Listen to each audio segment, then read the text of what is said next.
Standing alone against the fury of the ocean, lighthouses have guided sailors through storms and treacherous waters for centuries, yet some towers hide darker mysteries within their walls. Across the world, keepers, men entrusted with the light, have vanished without warning, leaving behind empty rooms, untouched logbooks, and questions that have never been answered. What happened to them? Did the sea claim them, or did something stranger intervene? In this video, we uncover 17 lighthouses where keepers disappeared into thin air, each case marked by isolation, relentless elements, and eerie signs that defy explanation. These disappearances remain unsolved, haunting the very structures meant to ensure safety. Witness the chilling stories of those who tended the light, and then simply vanished. The Flannan Isles mystery. Winds that sweep across the Outer Hebrides often bring with them the sound of waves breaking against rock, but in the winter of 1900 those winds carried a story so unsettling that it has lingered for more than a century. The lighthouse on the small, lonely island of Eilean Moor, part of the Flannan Isles, was supposed to be a beacon of safety for ships passing through the treacherous waters of Scotland's western coast.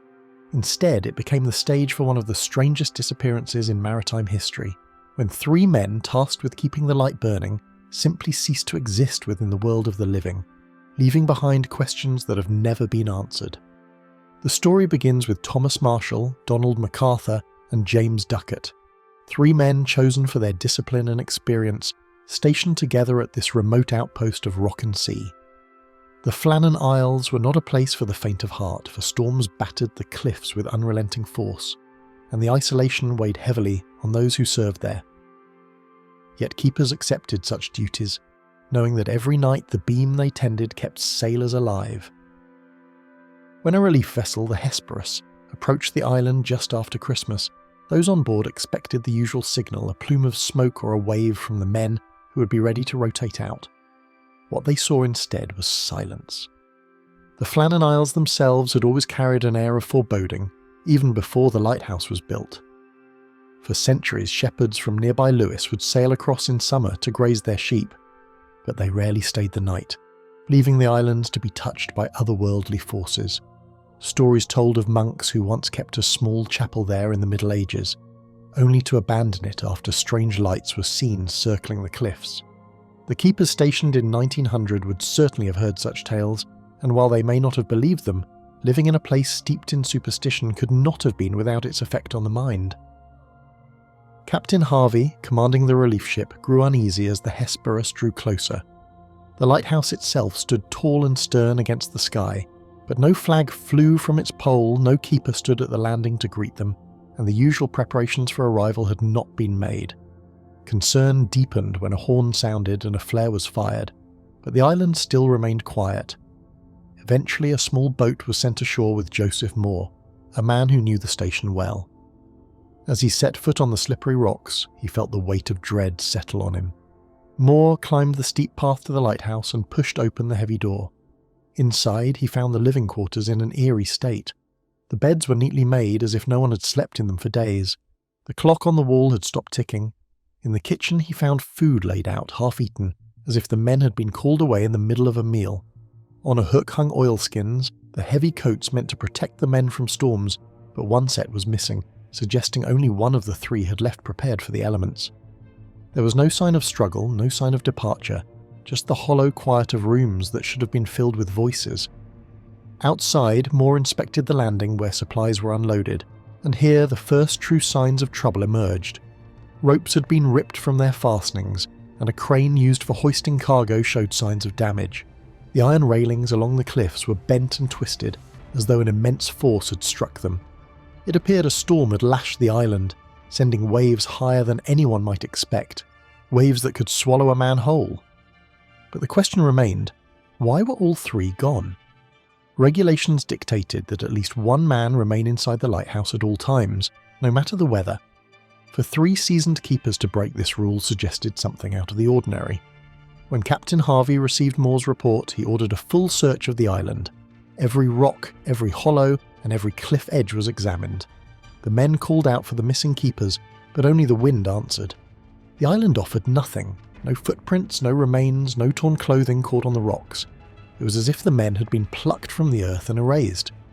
Harvey, shaken by the discovery, wrote in his log that he could scarcely describe the dreadful state of mind he was in, and that this was the most melancholy event he had ever known.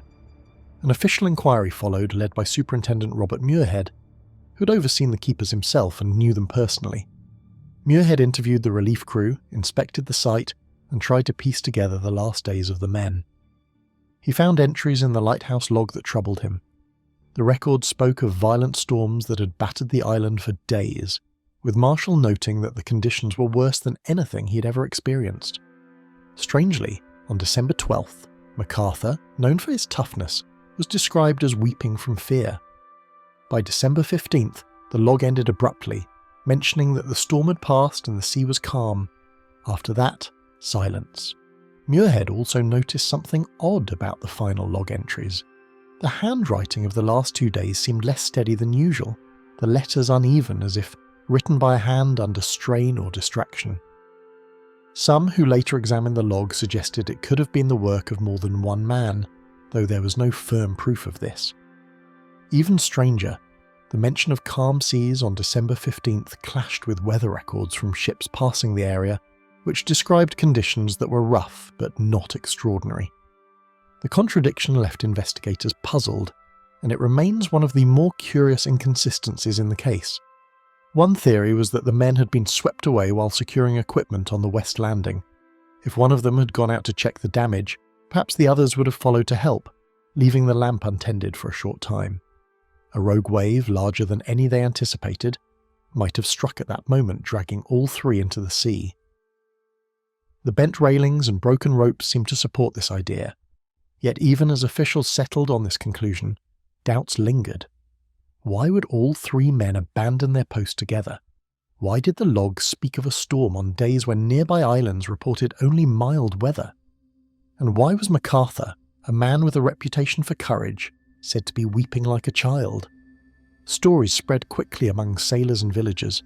Some whispered that the men had been taken by supernatural forces, carried off by spirits of the sea known in local lore as the Little People.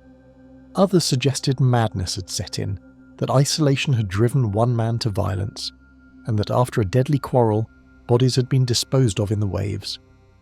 There were even tales of a giant seabird that had swooped down from the cliffs, an idea born more of folklore than reason, yet it captured imaginations nonetheless. For decades, the mystery of the Flannan Isles has invited speculation. Poets wrote ballads about the vanished keepers, while investigators returned to the island again and again, hoping for answers.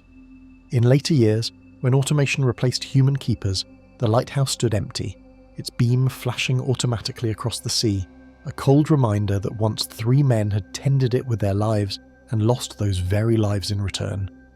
Visitors who approach the island today speak of the same uneasy silence that Moore felt in 1900, a silence that seems to hold the voices of those who vanished. In the end, no evidence has ever been recovered to confirm exactly what happened. The sea, with its ability to conceal forever what it claims, keeps its secrets well. Perhaps the men were indeed lost to a sudden storm, their bodies carried into the depths where no one could find them. Perhaps fear and isolation led to decisions that ended in tragedy. Or perhaps the true answer lies in something stranger still, something beyond the reach of official reports and inquiries. The absence left behind is what makes the story endure, for it is not only about three missing men, but about the haunting realization that people can vanish so completely that only questions remain. The mystery of the Flannan Isles stands as one of the most enduring maritime puzzles of all time. Sailors still glance toward the beam of the lighthouse when they pass, some with a quiet nod, others with a whispered prayer, as though the sea itself might remember. What began as a routine relief voyage became a story that has outlived every person connected to it, reminding us that, even in a world mapped and measured, there are places where the unknown still holds sway, and where men can be swallowed by silence without leaving a trace behind. The Vanishing at Eilean Moor. Long before the story of the three missing keepers in 1900 gripped the world, there were already whispers about strange happenings on the island of Eilean Moor, the largest of the Flannan Isles, and those whispers hinted that the place was cursed, or at the very least, unsettled. Sailors passing the lonely rocks often spoke of a deep unease, saying that the island seemed to radiate something unnatural, and when early accounts of missing men began to circulate, they added to a reputation that made Eilean more than just another isolated station in the sea. Unlike the famous disappearance that drew official inquiries and written reports, this earlier tale comes from fragments of testimony, old notes in local records, and the words of men who insisted something odd had happened long before the tragedy of 1900. Fishermen who worked the waters off the Hebrides told stories of keepers who once served on Eilean Moor, but did not live to tell of it. And though details differ, one name is often repeated: William Ross, a man said to have been stationed there in the late 1890s when the light was still relatively new. According to the accounts that survived, Ross was reliable and strong, but one winter's night he vanished from the island without leaving behind so much as a coat or a pair of boots missing from the stores. His fellow keepers, shaken and frightened, were forced to explain the loss when the next relief ship came to call, and while they suggested he might have slipped on the cliffs and been taken by the sea, doubts spread quickly because the weather that week had been calm. The possibility of a simple accident was considered, yet those who knew the island pointed out how strange it was that nobody ever appeared, for the currents around the Flannan Isles often carried remains back toward the Hebridean coast. Villagers from Lewis and Harris, who were used to bodies being found after wrecks, thought it unnatural that not even a scrap of clothing or a trace of blood on the rocks was seen. The lighthouse service recorded the matter quietly and sent another man to take Ross's place, but among locals the story grew, feeding the notion that the island was not safe for ordinary men. Search parties at the time did more than a casual sweep, for when Ross was first reported missing, relief crews and local men from Lewis went over every inch of the island they could reach. They lowered ropes to examine ledges, searched the sea caves at the base of the cliffs, and dragged the waters near the landings in hopes of finding some trace. Yet nothing turned up.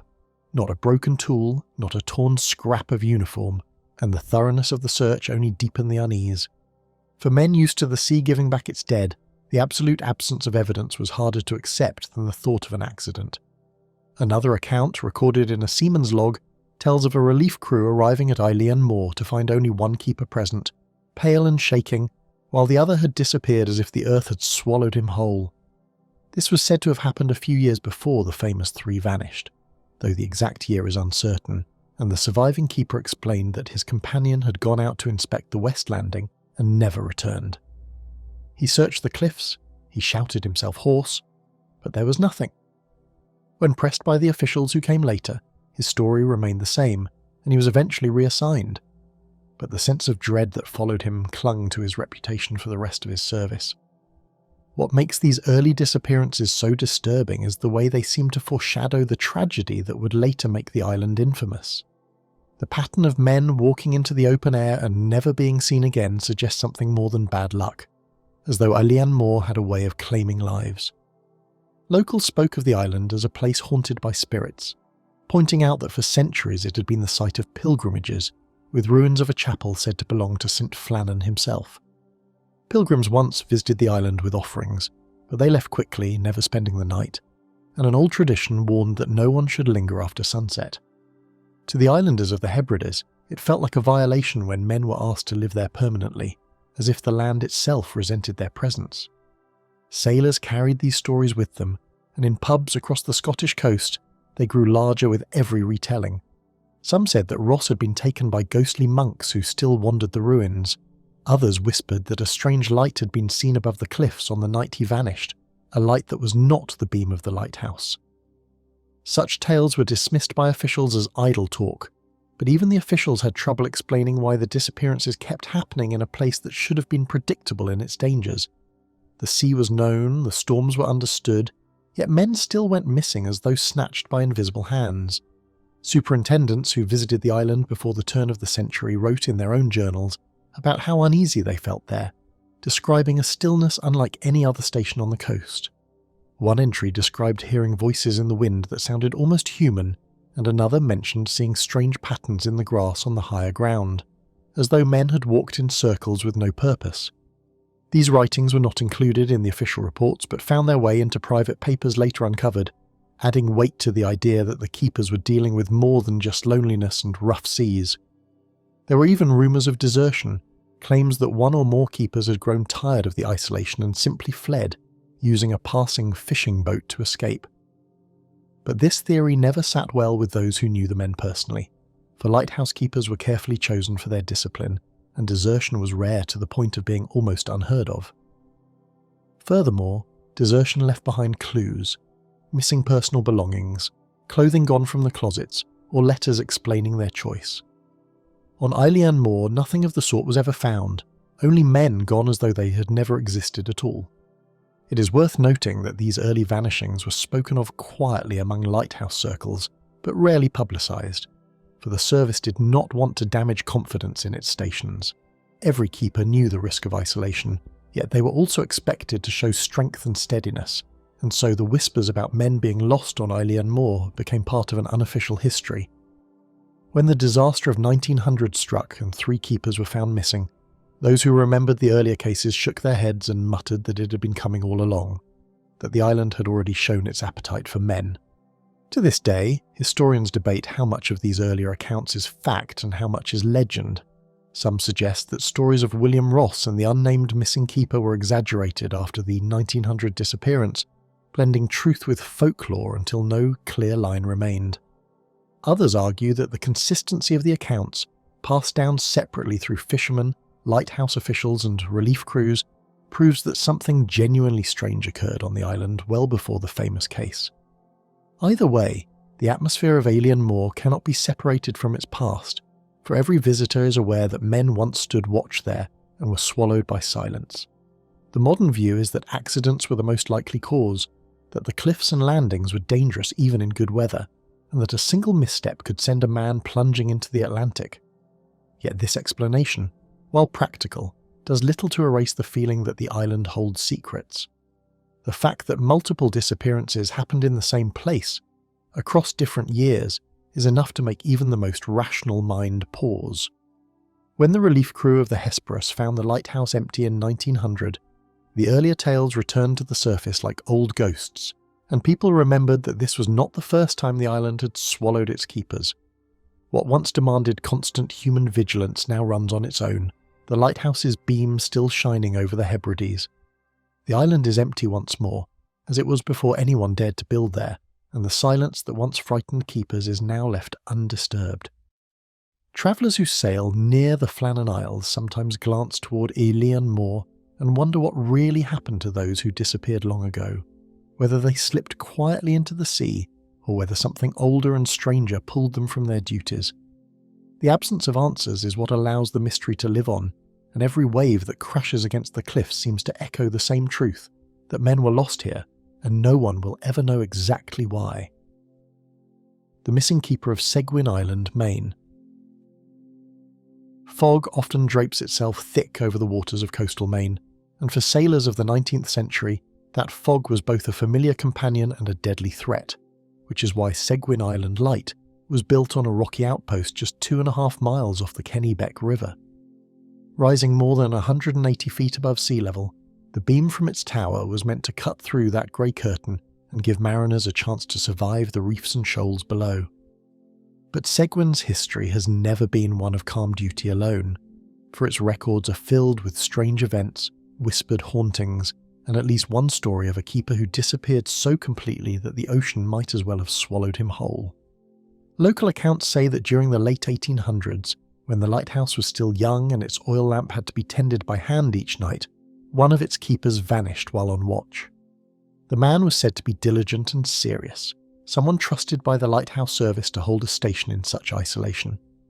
Yet sometime in the depths of winter, he walked out into the fog, leaving behind his coat and personal effects, and was never seen again. When the relief boat came ashore days later, they found the tower unattended, the light extinguished, and no trace of the man who had sworn to keep it burning. The most unsettling part of the story was how ordinary everything inside the keeper's dwelling appeared. Dishes were washed and neatly stacked, the small bed in his room was made tight, and a set of boots sat by the door, dry and waiting. Nothing was missing. Nothing suggested that he'd planned to leave or escape. It was as if he'd been pulled from the island without a moment's notice, vanishing in the middle of a routine day. Fellow keepers from nearby stations, Men who knew the dangers of the work admitted they could not make sense of it. Had he stepped outside to check the grounds and lost his footing? Had a wave carried him from the rocks? Or was it something stranger, something tied to the long reputation of Seguin as a place that was never entirely at peace? Sailors who passed the island at night often spoke of eerie sounds carrying across the water. They described music that seemed to drift from the cliffs, sometimes like the faint notes of a piano, other times like voices chanting low in the fog. In later years, stories would grow of a different keeper who supposedly brought a piano to the island for his wife, and how tragedy followed. But even before that tale took root, there were rumours that Seguin carried echoes of things unseen. When the keeper disappeared, many seamen nodded knowingly and muttered that the island had simply claimed him, as it always seemed eager to do. Officials from the Lighthouse Board recorded the disappearance in sparse terms, noting the man was lost to the sea, but beyond that they offered little explanation. The lighthouse could not afford to appear cursed, for confidence in its safety was essential to the shipping trade, and so the story was kept quiet outside the coast of Maine. Among locals, though, the tale refused to die. Fishermen said they had seen lights on the island when no keeper was posted, and children were warned not to look towards Seguin too long at night for fear of drawing its attention. The missing keeper became part of the island's living memory, a reminder that not every story ended with relief crews finding men safe and sound. Details of his life before Seguin are scarce, but the fragments that remain suggest he had family on the mainland and wrote letters faithfully during his service. Those letters, preserved in local archives, show nothing unusual in his state of mind. He described the weather, the work, the loneliness, and the quiet satisfaction of keeping a good light. In his final letter, written just weeks before his disappearance, he mentioned the sound of the foghorn echoing endlessly and how it kept him awake at night, yet even then there was no hint of despair or escape. For those who later read his words, the ordinary tone only deepened the mystery. For a man who seemed steady and focused left behind no explanation for why he would walk into the fog without protection. Searches were conducted in the days after the relief crew raised the alarm. Boats circled the island, peering into coves and searching along the shoreline for any trace of his body. Men climbed the cliffs and lowered ropes into the waves, hoping to find a clue, but nothing ever surfaced. The Atlantic can be merciless, yet it usually returns something: a boot, a cap, a broken piece of equipment, but in this case, it gave nothing back. That emptiness became the most chilling detail of all, for it suggested that whatever happened on Seguin did not follow the normal course of accidents. Local newspapers in Bath and Portland carried brief mentions of the disappearance, though the reports were restrained, almost cautious in their wording, as if the editors had been instructed not to stir panic among sailors who relied on the Kennebec trade. One article in the Bath Daily Times from early 1880 noted simply that a faithful watchman had been lost, but it offered no speculation and no follow-up, which in itself was unusual for a region where sea tragedies were normally described in painful detail. The lack of coverage fueled the suspicion that officials wanted the matter hushed, and that silence gave the story an even more ominous edge. Whispers of the supernatural grew louder in the wake of the keeper's vanishing. Some said he had been called into the fog by ghostly voices, perhaps the spirits of earlier mariners lost on the reefs. Others claimed that the island was cursed long before the lighthouse was ever built, pointing out that native tribes once avoided it entirely, believing it to be a place where spirits dwelled. There were even stories of a phantom figure seen walking near the tower after his disappearance, a tall shadow carrying a lantern that flickered but gave off no light. These tales spread quickly among coastal villages, and though officials dismissed them, the mystery continued to darken the reputation of Seguin Island. Historians who study lighthouses often suggest the simplest answer, that the keeper was swept away while performing a routine duty. The island's rocks are steep, and waves strike with sudden violence, especially during winter storms. A single slip could have sent him into the sea before he had a chance to cry out. Yet this explanation fails to account for the absence of his coat or boots, and many argue that no man accustomed to the elements would walk outside unprepared. That contradiction leaves the case unsettled, balanced between practical explanation and the uneasy possibility that something more was at work. Years after the disappearance, keepers who took the station spoke cautiously about their time on the island. Some admitted they felt watched while walking the grounds, as though another presence shared the rocks with them. A few even claimed to hear footsteps in the tower when they were alone, or to find tools moved from where they had been carefully placed. They carried out their duties, but each rotation ended with relief, for Seguin was not a place where anyone wanted to stay longer than necessary. The missing keeper's story was passed down quietly, a warning of how the island might one day take more. During the 1920s, when Seguin still required keepers on rotation, a visiting inspector claimed in his diary that he heard mention of the lost man from every crew he interviewed, no matter how many years had passed. One younger assistant swore he had once seen a figure moving across the yard at night and followed it, only to find himself staring at empty grass when the shape vanished. The inspector dismissed it publicly, but confessed privately that the consistency of such reports, passed down through generations of keepers, gave him pause, for they all described the same tall figure, moving with purpose as though still tending the light. By the 20th century, the tale had become part of Seguin's folklore, joined by later legends of tragedy and haunting, until the line between truth and embellishment blurred. Yet in the older records, before the stories grew into myth, the disappearance of that early keeper remains stark and unresolved. His name appears in a list of those lost in service, but there are no details of a body found, no confirmation of what took him, only the blank space of a man who stepped out one day and did not return. The sea around Seguin Island still carries that silence. Tour boats and visiting yachts circle the island in summer, and the automated light continues its sweep over the waters, but the rocks remember more than just the sound of waves. For locals, the story of the missing keeper endures not because it has answers, but because it has none, a reminder that the ocean gives and takes on its own terms. The image of a man walking into the fog and vanishing forever lingers in the imagination, and every horn that echoes across the mist seems to call back to that moment when Seguin claimed one of its own and never revealed what became of him. The strange silence of Rockabill Lighthouse Island. The cluster of rocks known as Rockabill lies off the coast of Skerries, a small fishing town in County Dublin, Ireland, and though the outcrop looks insignificant from the mainland, it has carried a heavy reputation among sailors for more than a century. The lighthouse that crowns the higher of the two islets, completed in 1860, was meant to make passage safer for the countless ships approaching Dublin Bay, yet stories of silence, unease and unanswered signals grew around it, almost from the day the lantern was first lit. Separated from the shore by restless waves and surrounded by treacherous reefs, the light was a lonely post, and those who manned it often spoke of the peculiar stillness that would fall across the rock, a silence that seemed too deep for such a place. Among the early accounts recorded by lighthouse inspectors is one from 1861, the first year of its operation, when a visiting engineer noted that the keepers seemed shaken, not from any storm or accident, but from what they described as nights when the sea itself seemed to stop moving. They claimed the gulls that normally filled the skies would vanish without warning, leaving the island without sound, and the men found it so oppressive that they would light lamps early inside the tower to chase away the feeling that something was pressing against the walls. Though the engineer wrote down their words, he dismissed them as the effect of isolation. But the story of the dead air on Rockabill became one of the station's earliest legends. When official logbooks began to be kept, most entries were mundane, recording wind direction, lamp maintenance, and the comings and goings of supply boats. Yet scattered among these practical notes are lines that hint at unease. One entry from the 1870s reads, "Another night of no sound, men restless, no gulls, no wind, sea still." Another from 1884 says, "Could not sleep, too quiet, seemed like something was waiting."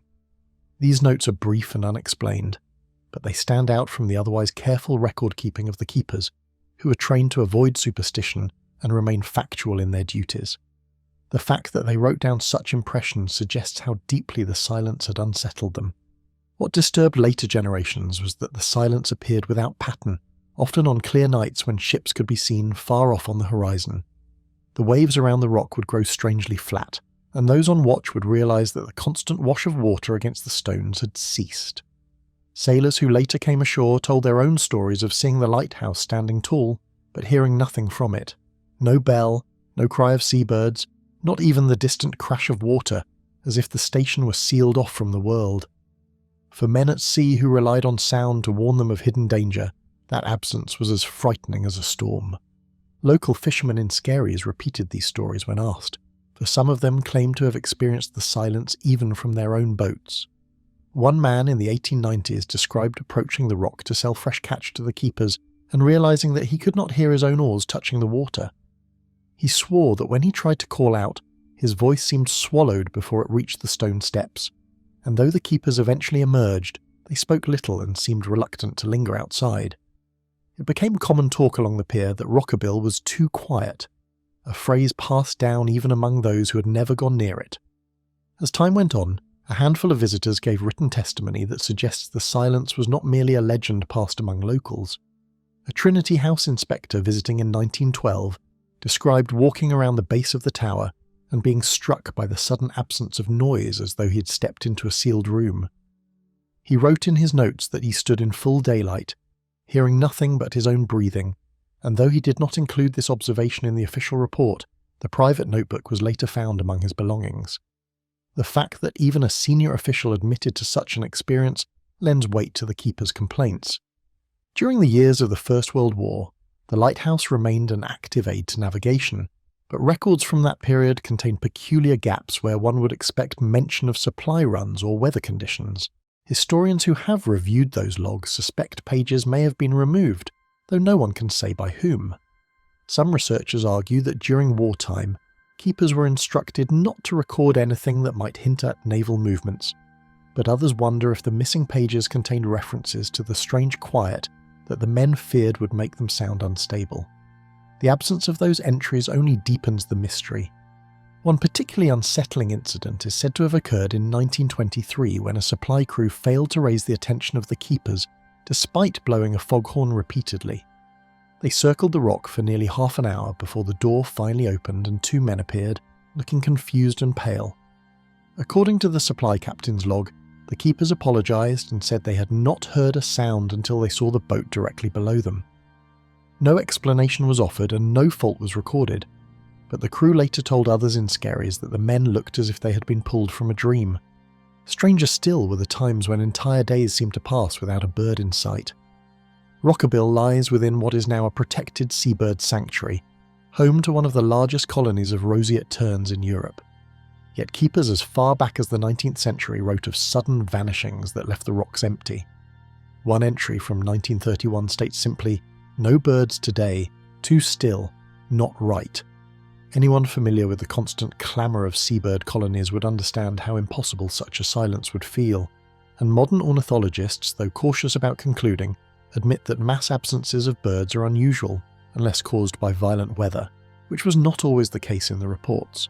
As lighthouse technology advanced, automation slowly replaced full crews, and Rockabill saw fewer men stationed there for long stretches. The last permanent keepers left in the 1980s, and since then, the light has been operated remotely, yet stories of silence have not vanished. Maintenance workers who occasionally visit report that the island sometimes feels cut off in the same way described in old records. One contractor in the 1990s said he noticed that the sound of the helicopter blades faded unnaturally as they landed, and when he stepped onto the ground, there was a moment where he could hear nothing but his heartbeat. These accounts are harder to verify, but they echo the earlier complaints with uncanny similarity. Attempts to explain the phenomenon scientifically have been tentative at best. Some suggest that unusual atmospheric conditions, such as temperature inversions, could dampen or distort sound waves, creating the illusion of silence. Others argue that the peculiar geography of the two islets, with their sheer cliffs and jagged surfaces, may absorb or deflect sound in ways that disorient the listener. However, none of these theories fully accounts for the reports of voices failing to carry, or of mechanical noises like horns and engines fading inexplicably. The persistence of the stories across more than a century makes it difficult to dismiss them all as tricks of the mind. In modern folklore, the silence of Rockabill has taken on darker interpretations, with some suggesting that the island is a liminal space where the normal rules of the natural world break down. Locals who grew up hearing the stories often describe the rock as a place not entirely here, a phrase that carries both superstition and unease. Fishermen still glance toward the lighthouse when passing, and though most will admit they rely on its beacon, few are willing to tie up their boats there for long. The name of the rock may be familiar, but the reputation clings as tightly as the sea spray that lashes its base. For those who have studied maritime law, Rockabill stands out because the fear attached to it does not come from shipwrecks or violent storms, but from something harder to grasp. Silence at sea is usually a blessing, a calm after chaos, yet on this small rock off Ireland's east coast, it has been described for generations as something suffocating, unnatural and heavy with meaning. The keepers who endured it left only fragments of their impressions, scattered in logbooks and private accounts, but together they paint a picture of men who knew the sea intimately and still found themselves unsettled by its withdrawal. Even now, the light continues to shine automatically, its beams sweeping across the Irish Sea without interruption, but the old stories remain woven into the identity of the place. Visitors who stand on the shore at Skerries and see the faint flash across the horizon sometimes remark that it seems too far, too quiet, and those who know the tales nod silently, as if the reputation of the rock still hangs in the air. What happened on Rockabill may never be explained, for silence leaves little trace, but the weight of so many voices describing its presence ensures that the mystery lingers as strongly as the light itself. The Lost Watchman of Thatcher Island, Massachusetts. Waves that rolled endlessly across the Atlantic met the rocky shores of Cape Ann with a sound that could be heard long before the coastline itself came into view. And for sailors who braved this part of Massachusetts, the two towers of Thatcher Island were a welcome sight against the horizon. The twin lights were first established in the late 18th century, intended to guide ships past the dangerous outcroppings that claimed more than their share of lives. From a distance they looked steadfast and eternal, but those who worked inside them knew the isolation was not so easily endured. Among the many keepers and watchmen who served there, one disappearance still lingers in local memory, and the quiet mystery of his fate has never been fully explained. Stories of Thatcher Island's dangers stretch back centuries, with the name itself recalling a tragedy from 1635 when Anthony Thatcher and his wife were shipwrecked on the rocks and lost nearly their entire family to the sea. That sense of doom carried forward into later centuries when keepers assigned to the island endured long stretches of solitude broken only by supply boats and rare visits from the mainland. Life was harsh and repetitive, and many described it as more of a sentence than a job. Yet for some men, it became all they knew, and when one of them vanished without a trace, it seemed as though the island had claimed another soul just as it had long ago. The watchman whose disappearance still puzzles historians was said to have been diligent in his duties, with no record of him ever abandoning his post before. His role was to check the lamps, monitor the fog signal, and walk the grounds to ensure everything was in order. On the night he vanished, nothing seemed unusual. Reports from the following morning, however, painted a different picture. His bed was untouched, his oilskin coat was missing, and the last entry in the logbook ended abruptly, as if he'd been interrupted in mid-thought. While official accounts stated that nothing was found, an old entry in the log of a relief boat captain claimed that a lantern was discovered still burning in the eastern tower, even though no keeper was there to tend it. The flame, according to his words, looked freshly trimmed and strong, suggesting that whoever last cared for it had done so only hours before. Strangely, this detail never appeared in the official report, and some later speculated that it was quietly removed to prevent the incident from gaining the same notoriety as the Flannan Isles mystery, which had already captured public imagination. Local fishermen later told of seeing a small rowboat adrift near the rocks the same night the keeper vanished. It carried no lantern and no markings, and when the men tried to approach, the craft slipped into the fog and was never seen again. The lighthouse service never corroborated this account, but it lingered in local memory, raising the possibility that the keeper may not have been alone in his final hours.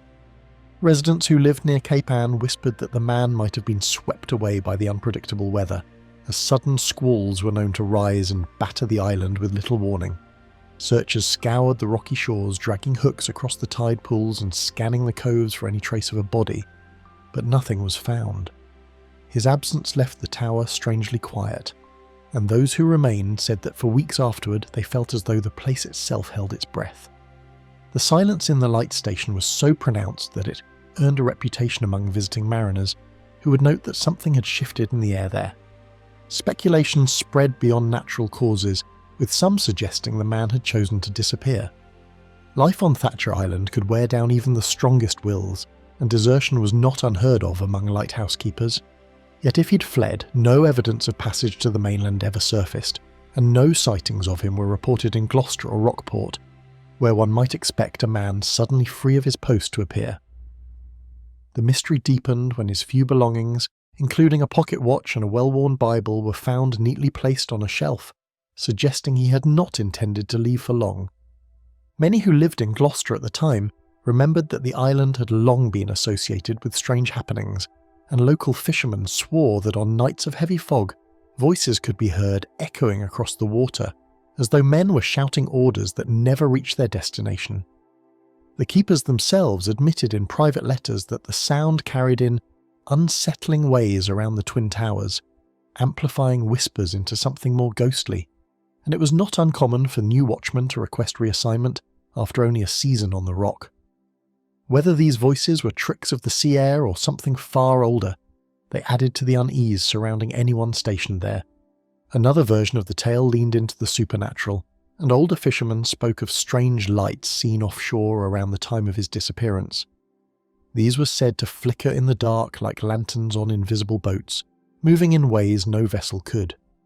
Some claimed they were will-o'-the-wisps, others thought them signals from drowned sailors, and some believed they lured the watchmen away. Although impossible to verify, the story fit neatly into a tradition of maritime folklore that made lighthouses not only practical landmarks, but also stages for legends that blurred the line between fact and imagination.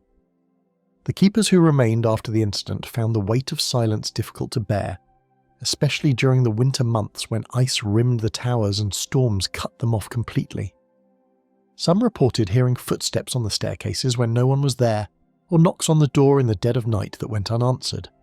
These accounts, while never officially recorded, were shared among lighthouse families and grew into warnings for new arrivals, who were told to never wander the island's cliffs alone after dusk.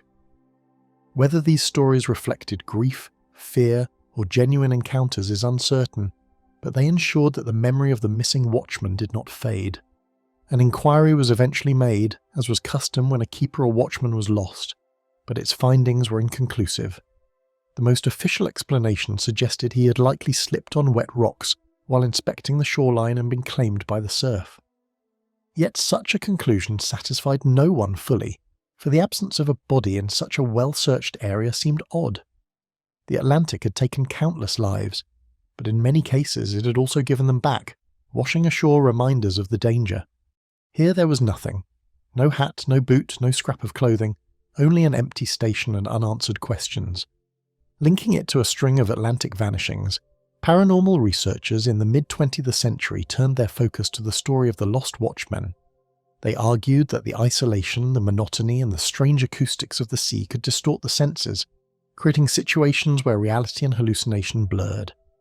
Still, even those who offered rational explanations admitted that the disappearance on Thatcher Island was unusual in its lack of resolution compared to other cases. While carrying out maintenance on the lighthouse years later, engineers uncovered initials carved into the underside of a workbench in the oil room, letters belonging to none of the three men on record. No one could say when the carving had been made, but the rough marks looked recent, as if scratched hurriedly into the wood with a knife. Some suggested it might have been a sign left by the missing keeper himself, while others wondered if it hinted at an unknown presence on the island that night. Generations later, visitors to Thatcher Island still remark on the atmosphere that hangs over its grounds. Even though the lights are automated now, and volunteers maintain the structures for historical preservation, the sense of isolation is as strong as ever. Walking the paths between the Twin Towers, one can almost imagine the solitary figure who once tended them, vanishing into the mist without leaving so much as a footprint behind. The sea crashes with the same relentless rhythm, the wind threads through the rocks, and the unanswered question of what happened to the lost watchman endures, as much a part of the island's story as the granite walls of its lighthouses. The inexplicable disappearance at Isle Royale Light, Michigan. On the far edge of Michigan's Upper Peninsula stands the Isle Royale Light, a lone structure that has watched Lake Superior shift from tranquil beauty to sudden violence. Perched on Menagerie Island at the southwestern tip of Isle Royale, the lighthouse was built in 1875 to guide vessels through one of the most treacherous stretches of water in the Great Lakes, where jagged reefs and unpredictable storms have claimed more than their share of ships. From the start, life here was difficult, with keepers cut off from the mainland for weeks at a time, surrounded by the ceaseless roar of waves and the lonely cries of gulls. Yet it was not until the early 1900s that the lighthouse became known not just for shipwrecks, but for a disappearance that has never been explained. Accounts passed down among local families describe a keeper who was considered reliable, hard-working, and unlikely to abandon his duties without cause, which is why his vanishing left everyone unsettled. His routine involved trimming the lantern wick, winding the fog bell mechanism, and making daily rounds of the supply sheds and oil stores, a rhythm he had followed for years without fail. On the night he disappeared, there was no sign of trouble. The weather was calm, the shoreline was quiet, and the light shone as steadily as it always did. Yet when the next morning came, nothing seemed right inside the small dwelling attached to the tower. His bunk was still neatly made, his oilskin coat was missing, and the logbook on his desk ended halfway through a sentence, as if he'd set down the pen and walked away without finishing the thought. Later testimony from the captain of the tender boat that delivered supplies to the station added an unsettling detail. In an old log, he recorded finding the lantern in the tower still burning brightly, its flame trimmed cleanly and with fresh oil in the reservoir, even though no one had been there to tend it for hours. This detail never appeared in the official report of the Lighthouse Board, which made the situation appear as though the man had simply disappeared quietly in the night. But the captain's log paints a different picture, suggesting that the keeper was alive and carrying out his duties shortly before vanishing, raising the question of why the evidence was omitted and whether someone wanted to keep the mystery from growing too large. What has puzzled researchers ever since is that the Isle Royale station was not the kind of place one could easily leave unnoticed. The island was small, rocky, and surrounded by turbulent water, and the only rowboat assigned to the lighthouse was still secured at the dock the morning he was found missing. Had he attempted to swim away, the frigid temperatures and strong current would have made survival nearly impossible, and yet nobody ever washed ashore, despite extensive searches by local fishermen and the US Lifesaving Service. The idea that he might have fallen accidentally also fails to explain the missing coat, the unfinished log entry, or the fresh condition of the lamp that greeted the relief crew. Strange as it may seem, whispers of unexplained happenings on Isle Royale did not begin with the keeper's disappearance. Sailors who passed the island on stormy nights often told stories of hearing bells tolling across the waves even when the fog mechanism was silent, and there were persistent tales of phantom lights moving across the ridges inland, as though someone was walking with a lantern where no path existed. Local Ojibwe traditions already held Isle Royale as a place of spirits and visions, and some of those old beliefs began to merge with the newer mystery of the missing keeper, creating a narrative that the island itself resisted long occupation by outsiders. The lack of clear answers invited speculation in the years that followed, and by the 1920s, the story was circulating in paranormal journals alongside other vanishings at remote lighthouses. Some writers linked it to the infamous disappearance of the 3 keepers at the Flannan Isles in Scotland, noting the similarities in the untouched living quarters, the logbook cut short, and the sense that the men had been interrupted mid-task.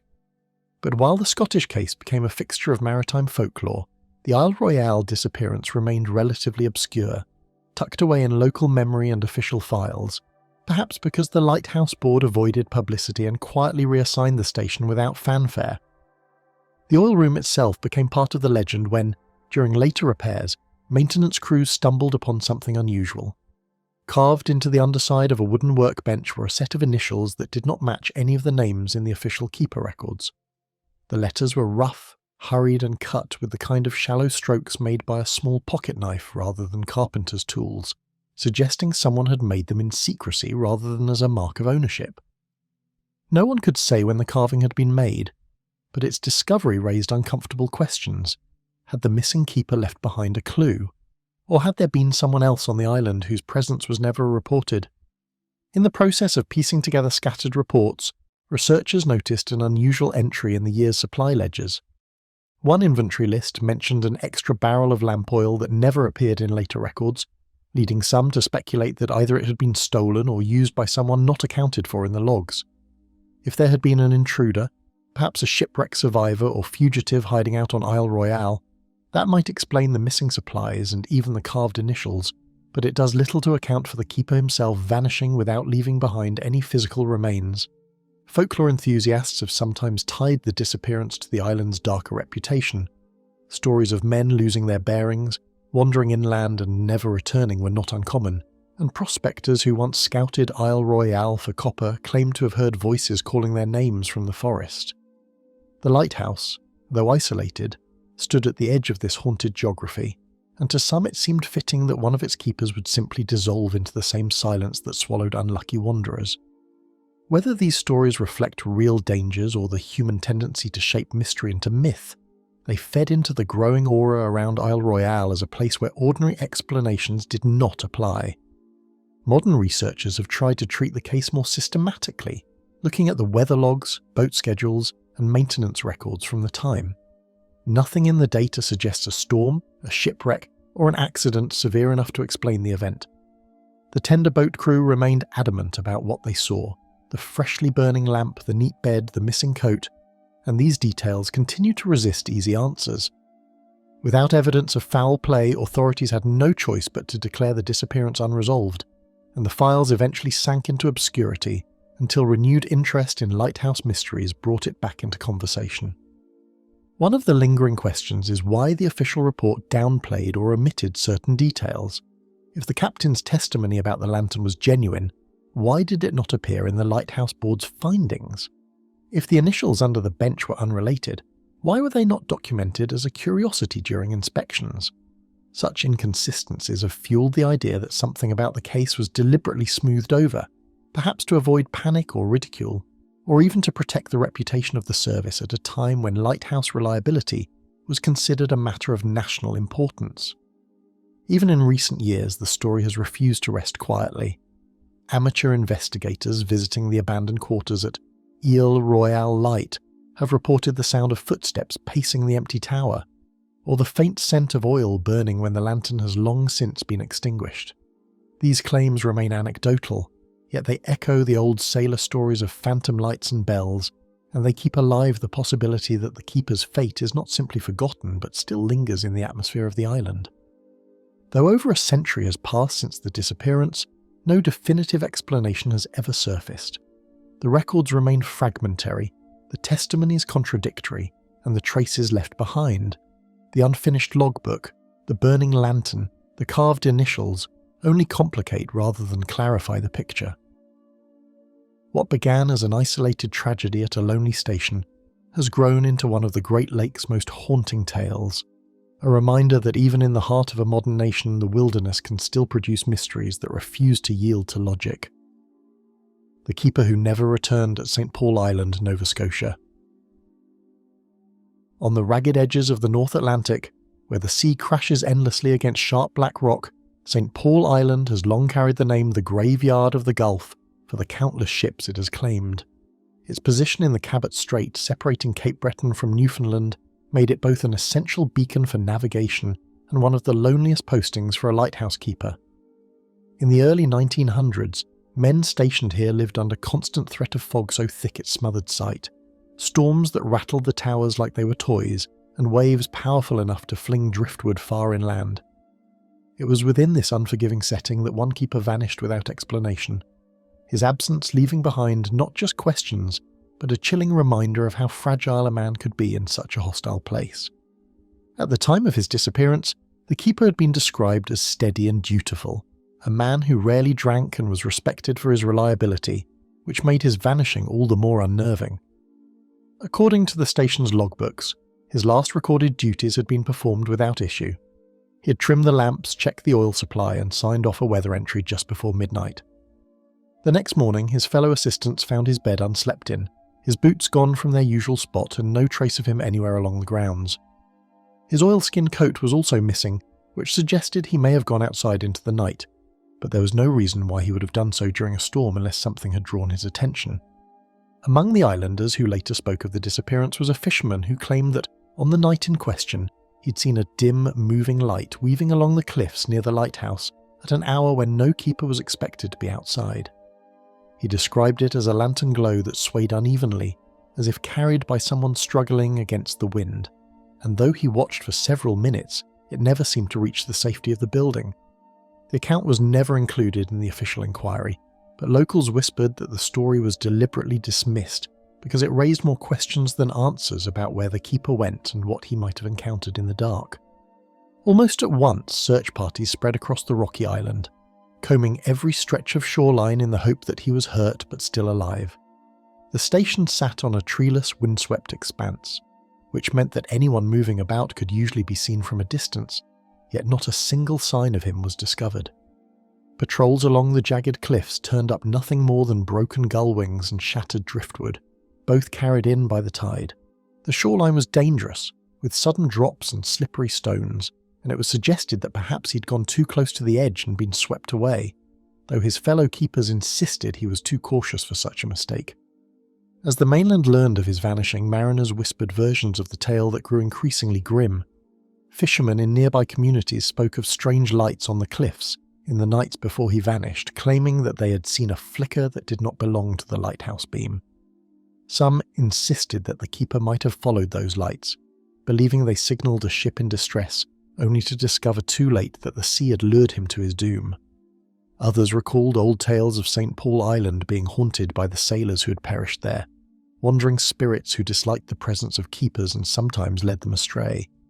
Relief crews sent from Cape Breton arrived a few days later and carried out their own investigation, noting that the lamp in the tower had been carefully tended in the hours after his supposed disappearance.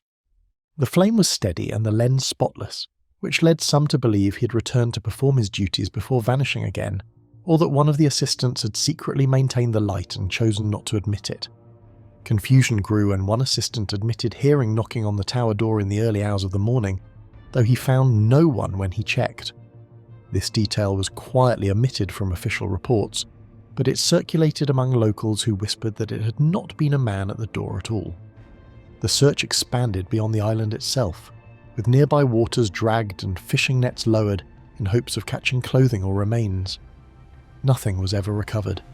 No body, no personal belongings, not even the coat that was presumed to have been taken.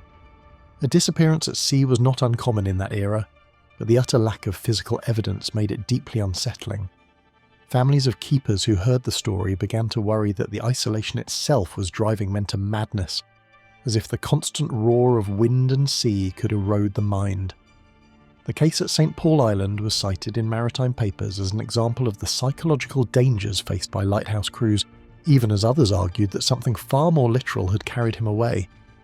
One assistant who survived the posting later described the missing keeper as restless in the nights just prior to his disappearance. He had been seen pacing the grounds, stopping often to stare out into the fog as though listening to something beyond hearing. When asked about it, he brushed it off, saying he thought he heard voices carried over the wind, but dismissed it as his imagination. These recollections, shared much later, only deepened the mystery, for they hinted at a state of mind that might have driven him to leave the safety of the station voluntarily. Scholars of the sea continue to argue whether the vanishing was simply an unfortunate accident or evidence of something unexplained.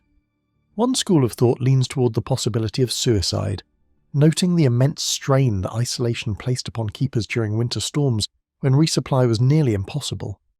Yet no farewell letter was ever found, no indication in the logs that he was despondent or unwell. Others point to the dangers of the cliffs themselves, suggesting that perhaps he ventured out in the storm to inspect damage or investigate a noise, only to lose his footing.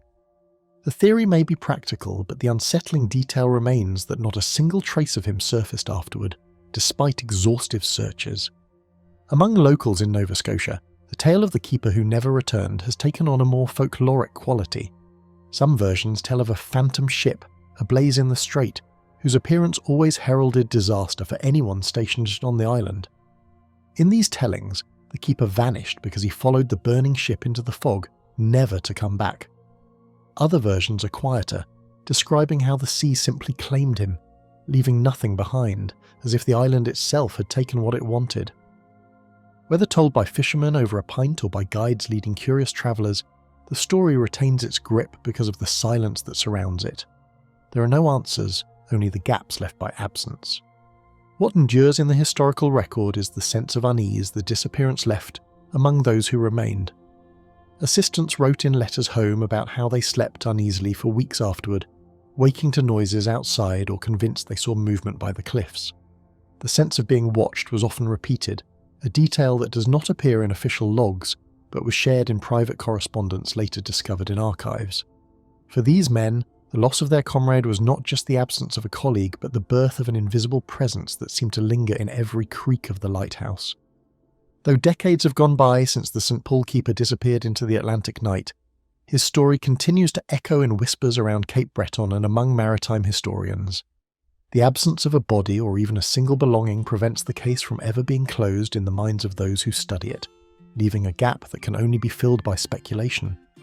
To some, he is remembered as a man swallowed by the hazards of his station, another casualty of the graveyard of the Gulf.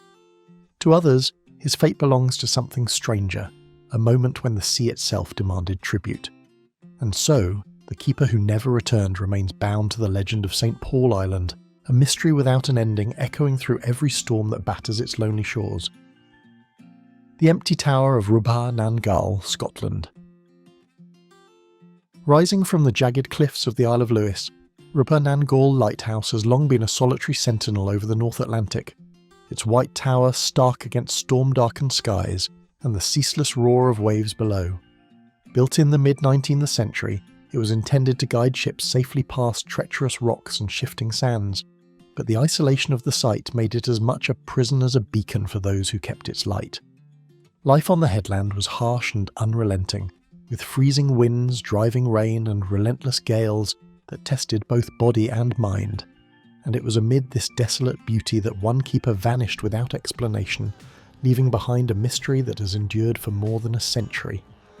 When he vanished, the keeper had already spent several years at Rupan Nangal, earning a reputation among colleagues and locals as meticulous and disciplined, a man devoted to the lamp and the fog signal. His routine was exacting, oiling and cleaning the lenses, monitoring tides, and keeping detailed logs of weather and passing ships. On the night he disappeared, nothing in the official records suggested anything amiss, yet the following morning the living quarters were eerily silent. His bed remained unmade, his coat was missing from its usual hook, and the logbook entries ended mid-sentence, as if he had left suddenly in response to an urgent unseen call. Once the search was underway, the jagged terrain offered almost no chance of discovery. Volunteers combed the cliffs, scouring every inlet and crevice, but the only traces they found were scattered seabird feathers and the occasional battered driftwood log. The waves crashed with unrelenting force, making any attempt to descend to the shoreline perilous, and the wind whipped so fiercely that cries of the searchers were often carried away before reaching the ears of others. Despite the scale of the effort, no evidence of the missing man was ever uncovered, leaving his absence to linger like a shadow over the lighthouse itself. Rumours quickly spread among the nearby fishing communities, where tales of the lighthouse's haunted reputation were already well established. Some claimed that on stormy nights, the foghorn would sound even when it had been deactivated, and strange lights were sometimes seen moving along the cliffs as if someone were pacing the rocks. A few sailors swore that the beam of the lighthouse, while bright, seemed to flicker unpredictably, as though it were aware of an unseen presence, and they hesitated to pass too close, telling stories that blurred the line between superstition and observation. Arriving days later, the relief crews found the lamp in impeccable order, its steady flame suggesting it had been tended by an unseen presence. This peculiar detail raised questions about the timeline of his disappearance and whether he had performed some of his duties shortly before vanishing. Some speculated that he may have stepped outside to investigate a noise or signal, perhaps a ship in distress, and been taken by a sudden gust or hidden crevice, though nothing in the surrounding area bore any sign of struggle or passage. The lack of physical evidence only heightened the sense of unease and mystery that enveloped the station. Through generations, local oral accounts kept the mystery alive and growing. An elderly fisherman recalled seeing a faint glow moving along the cliffs late that night, swaying as though someone carried a lantern against the wind. When he tried to approach, the glow vanished into the fog, leaving only the sound of surf and distant seabirds. He insisted that it had not been a ship, nor did it resemble any human activity he had seen before, and though he told the story many times, it was dismissed by authorities as the imagination of a man accustomed to solitary nights at sea. Yet these accounts persisted, whispered over decades as a supplement to the official reports, reinforcing the idea that the lighthouse itself was a stage for something inexplicable. Upon closer inspection, scholars noted that the official records contained several inconsistencies. While the logbook indicated the keeper had been performing his duties that night, the relief crew's testimony suggested that certain equipment had been tended in ways that would have been impossible for a man already missing. The foghorn had been wound correctly, the lantern trim appeared recently completed, and minor maintenance checks on the machinery had been accomplished, though there was no explanation for who could have done this. Some proposed that the keeper may have briefly returned to complete these tasks before disappearing for good, but there is no corroborating evidence to support this theory, leaving only speculation. One of the most mysterious discoveries came months later, when an inspection of the storage shed revealed initials carved into the underside of an oil chest that did not match those of any documented staff. The letters were rough and uneven, scratched as if hastily, and though their origin remains uncertain, some have suggested they might have been left by the missing keeper, or perhaps by an unknown visitor. No tools or knives were found nearby, and the relief crews were perplexed by how or why anyone would have made such a mark on a well-locked storage item. The ambiguity added another layer of unease to the narrative surrounding the lighthouse. Several theories emerged to explain the vanishing. Some suggested that the harsh conditions and ceaseless winds might have caused the keeper to lose his footing and fall from a cliff into the sea.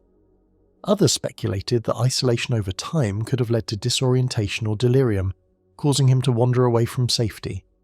Yet these explanations struggle to account for the carefully maintained lamp and the absence of any personal belongings along the cliffs or shoreline. There was no sign of struggle, no note, no footprints leading into the water, leaving the circumstances of his disappearance frustratingly unresolved. Over time, the legend of the missing keeper grew among locals and visitors alike. Tourists who later visited Rupan Nangal often reported a sense of watching eyes, an uncanny feeling of being observed in the fog, and some claimed to hear footsteps on the lighthouse stairs when the structure was otherwise empty. These sensations, while anecdotal, reinforced the sense that something unusual had occurred, and the story of the vanishing became part of the cultural lore of the Outer Hebrides. Folklore is often intertwined with fact, creating a haunting narrative that merges the natural perils of the cliffs with the mysterious absence of the lighthouse keeper. The site itself has changed little since the early 20th century, standing as a silent testament to human effort and the unforgiving forces of nature. Automation eventually replaced the need for a full-time keeper, but even with modern equipment, the isolation of Rupan Nangal remains palpable. Historians and enthusiasts who study the lighthouse continue to examine logbooks, correspondence, and anecdotal accounts, hoping to shed light on what happened. Yet the lack of definitive evidence keeps the story suspended in a liminal space between fact and legend, a mystery that refuses to be fully resolved despite decades of scrutiny. Despite repeated searches and ongoing curiosity, no new evidence has surfaced to explain the disappearance. Contemporary researchers visiting the lighthouse have sometimes noticed peculiarities, such as a lamp that seems slightly out of place, or faint indentations on the stair treads, yet nothing conclusive has been recorded. These subtle observations only deepen the aura of mystery, suggesting that even in the presence of modern technology, the lighthouse maintains a hold on the imagination that mirrors the isolation and danger the keepers once faced. Stories of Rupan Nangal have influenced maritime folklore far beyond the Hebrides. Writers and historians often draw parallels to other lighthouse disappearances across Scotland and the Atlantic, noting recurring patterns: isolation, sudden vanishing, well-maintained equipment, and the absence of physical evidence. Such similarities have prompted debate about whether these events are purely coincidental, the result of environmental hazards, or indicative of something more enigmatic that has yet to be understood. The case of Rupan Nangal is frequently cited as one of the most compelling examples, combining verifiable records with unexplained circumstances. Over a century later, the empty tower continues to attract attention from those fascinated by maritime mysteries. Scholars, photographers, and paranormal enthusiasts travel to the Outer Hebrides to experience the cliffs and observe the lighthouse in situ, often remarking on the same eerie silence described in early accounts. The building itself appears unchanged by time, and its stark white walls remain a solitary presence against the sea, a reminder of both human perseverance and the capacity of nature to overwhelm. visitors leave with questions rather than answers, reflecting the enduring enigma of the missing keeper. From logical reasoning to paranormal conjecture, the disappearance has inspired countless theories. Some suggest that extreme weather or a sudden rogue wave swept the keeper into the sea, a simple but tragic accident. Others lean towards psychological explanations, proposing that months of isolation combined with stress from heavy storms could have induced a state of panic or delirium. Yet the deliberate condition in which the lamp was left, the carved initials and anecdotal reports of lights and sounds in the fog resist neat categorization.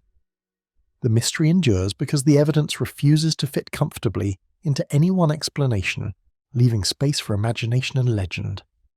Even those who approach the story skeptically acknowledge that Rupan Nangal presents challenges to conventional reasoning.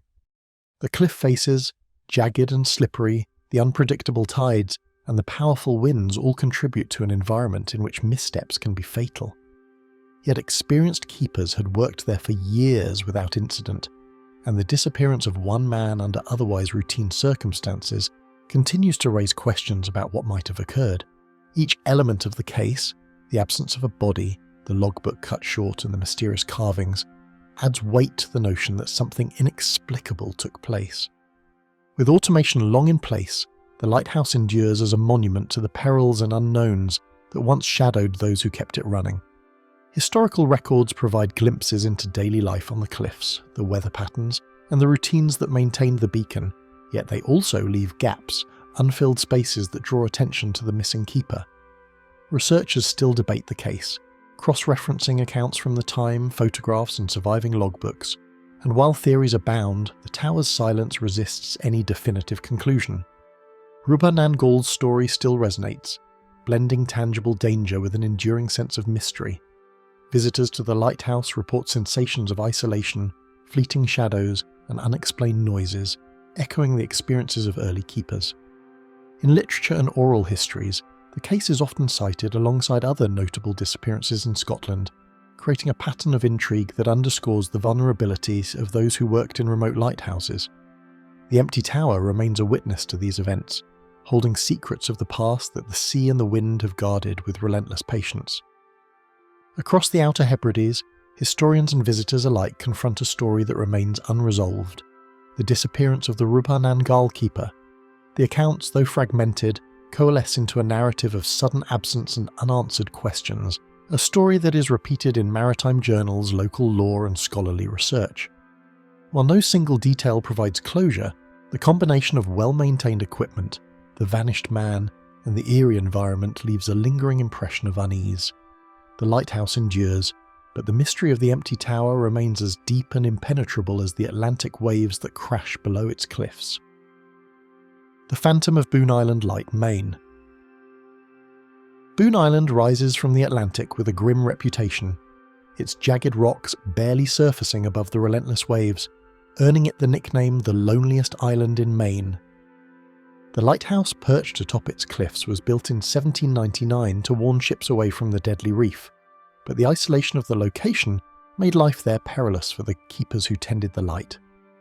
Storms arrived without warning, swallowing rowboats, drenching buildings, and erasing any sense of routine.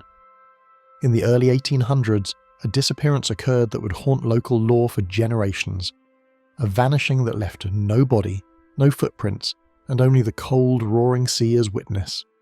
Known among colleagues for his caution and dependability, the keeper documented his observations with meticulous care. His daily schedule involved maintaining the lamp, inspecting the tower for structural issues, and watching for passing ships in the fog-heavy strait. On a night thick with mist, he reportedly completed his duties and retired to his quarters, but when the relief party arrived the next morning, the lighthouse was empty. His bed was untouched, the oilskins missing, and the logbook stopped mid-entry, the pen frozen as if abandoned suddenly. The first search yielded no sign of struggle or departure. Crews combed the island, examining every rock ledge and crevice, but all they found were broken gull wings and seaweed tossed ashore by the waves. The rowboat tethered to the dock remained in place, despite the turbulent sea that had battered the island overnight. Some suggested he might have attempted to leave the island in a desperate effort to reach safety, but the waters were notoriously unforgiving, and no trace of the vessel or its occupant was ever found. Accounts from local fishermen added a layer of unease to the already mysterious case. Several reported seeing a faint lantern moving along the cliffs, at hours when no keeper should have been outside, its light flickering as though carried by someone struggling against the wind. They insisted it was not a ship's lantern, and not a reflection from the tower, but a distinct presence moving along the treacherous rocks. When they attempted to approach, the light vanished into the fog, leaving only the sound of waves crashing against the reef. The lamp at the lighthouse, still bright and steady, appeared perfectly tended when relief crews arrived days later, despite the missing keeper. This anomaly suggested that either the man had returned briefly before vanishing again, or someone else had tended the lamp without leaving any trace. In private correspondence, one assistant wrote that he had heard footsteps on the tower stairs in the dead of night, but when he investigated, the sound ceased, and no one was there. Such details never appeared in official reports, yet they persisted in oral accounts, hinting at unexplained activity that surrounded the disappearance. The environment of Boon Island was brutal and unyielding. Winds howled across jagged cliffs, storms swept across the Atlantic without warning, and temperatures plunged below freezing during the winter months. Isolation exacerbated the dangers, as keepers could go weeks without seeing another human being. Some historians propose that extreme weather or a fall from the cliffs could explain the disappearance, but the care with which the lamp was tended and the lack of a body or belongings contradict this theory, suggesting that something far stranger might have occurred. In the years following the incident, stories from the community began blending with documented facts. Tales circulated of a ghostly figure seen pacing the cliffs, carrying a lantern through fog and storm, only to disappear suddenly. Some fishermen swore that passing ships would sometimes see the light of the tower flicker, even on nights when it had been extinguished, and the presence of an unseen watcher was often mentioned. The story became so ingrained in local folklore that subsequent keepers reported feeling observed and hearing unaccountable noises during the night, a chilling reminder of the vanished man who had once tended the light. Historical records reveal inconsistencies that have puzzled researchers. While the logbook and supply records indicate that the keeper performed his duties diligently, eyewitness accounts suggest there may have been unrecorded activity on the island in the hours leading to his disappearance. Some entries were found to be abruptly cut off, while minor tasks appeared completed without explanation, hinting that he may have returned or been observed by others unseen. These anomalies complicate the narrative and continue to fuel speculation about what truly happened on Boon Island. A particularly striking detail emerged decades later, when initials were found carved into the oil chest's wooden base. They did not match the keeper's known signature and were hastily etched, suggesting secrecy or urgency. Whether left by the missing man or an unidentified visitor remains unknown. Combined with eyewitness reports and the careful condition of the lamp, the initials form a pattern of unexplained phenomena that resist logical explanation. Various hypotheses have been put forward by historians. None fully resolves the mystery. Some argue that the keeper may have suffered a sudden medical emergency or been swept away by rogue waves while inspecting the cliffs. Others suggest he may have attempted to row to a nearby ship or the mainland, only to vanish into the Atlantic. Psychological explanations also emerge, citing the effects of extreme isolation, cold, and stress on mental state. Yet none of these theories satisfactorily accounts for the maintained lamp, the missing coat, or the absence of physical evidence, leaving the case unresolved. A sense of unease seems to linger on Boon Island, noted by contemporary visitors. Photographers and researchers often describe fleeting shadows, strange noises echoing through the lighthouse, and the sensation of being watched when no one else is present. These experiences mirror the accounts of keepers and locals from centuries past, suggesting that the island retains an eerie hold over those who step onto its rocks. The story of the missing keeper has endured precisely because it cannot be fully explained, occupying the space between fact and folklore. The island's reputation for danger and isolation continues to reinforce the mystery. Known for storms that can materialize without warning, icy winds that pierce clothing, and waves that batter the cliffs with relentless force, Boon Island was a treacherous posting even for the most experienced keepers. Yet the man vanished during a relatively calm period, a time when conditions should have permitted routine work and normal duties. This incongruity between the environment and the circumstances of his disappearance only deepens the sense that something unexplained intervened that night. What is shared through oral history adds an eerie richness to the story. One elderly fisherman, recalling tales passed down by his grandfather, spoke of seeing the lantern glow on the cliffs and hearing human voices when the lighthouse should have been empty. Some locals insist the keeper's spirit never left the island, continuing to maintain the tower in spectral form, explaining why subsequent keepers sometimes reported tasks mysteriously completed. Whether these accounts are true or products of folklore, they underscore the enduring fascination and fear surrounding Boon Island Light. Looking through records like supply logs, maintenance reports and relief crew notes offers almost no resolution. Minor irregularities suggest that some events were not fully documented, whether through oversight or deliberate omission. These gaps leave room for speculation about unrecorded visitors, secret observations, or unusual environmental conditions. Every piece of surviving documentation confirms routine work and sudden absence, yet none provides a clear explanation, leaving the disappearance suspended between history and legend. Experts in maritime history have noted similarities between Boon Island and other unresolved lighthouse vanishings along the Atlantic. Patterns emerge: sudden absence of a lone keeper, well-maintained equipment and minimal physical evidence. These similarities suggest that while the Atlantic is unforgiving, certain cases defy purely natural explanations. In these stories, the isolated lighthouses become stages for inexplicable events that blend environment, human vulnerability and unexplained phenomena. The air of mystery surrounding Boon Island endures long after the events that made it infamous. Its lighthouse stands weathered but operational, a sentinel over waters that have claimed countless sailors and continue to challenge those who navigate them. Scholars, photographers and maritime enthusiasts who visit the site often remark on the atmosphere of desolation and the unshakable sense that something unseen lingers in the cliffs and waves. Each visit reaffirms the story of the missing keeper, and while no answers are found, the legend persists. Its lasting impact comes from the way solid evidence coexists with lingering uncertainties. Equipment meticulously maintained, logbooks abruptly ending, a missing coat, and eyewitness reports of strange lights all contribute to a narrative that cannot be reconciled easily with logic. The case remains a touchstone for maritime mysteries, illustrating how a simple posting meant to protect ships can become the site of enduring uncertainty and fear. Across decades, the story has been retold, evolving in detail and scope but never losing its central enigma. Writers, historians, and local storytellers emphasize the same elements: sudden absence, no trace, and the eerie impression that the lighthouse continues to be watched. This consistency across time and sources reinforces the idea that Boon Island Light is not merely a location, but an enduring symbol of human vulnerability in the face of the sea's vast, indifferent power. Modern navigation may have advanced, yet the mystery surrounding the Boon Island keeper endures. The physical dangers of the island persist, and the psychological weight of isolation is understood more clearly now, yet the disappearance itself still defies full explanation.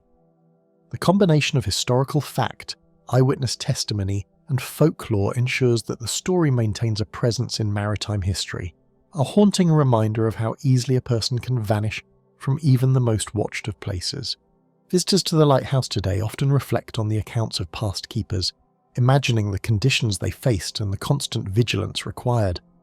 The empty tower, standing against the Atlantic storms, evokes both admiration and unease, symbolizing the endurance of human effort alongside the persistent mysteries of the natural world.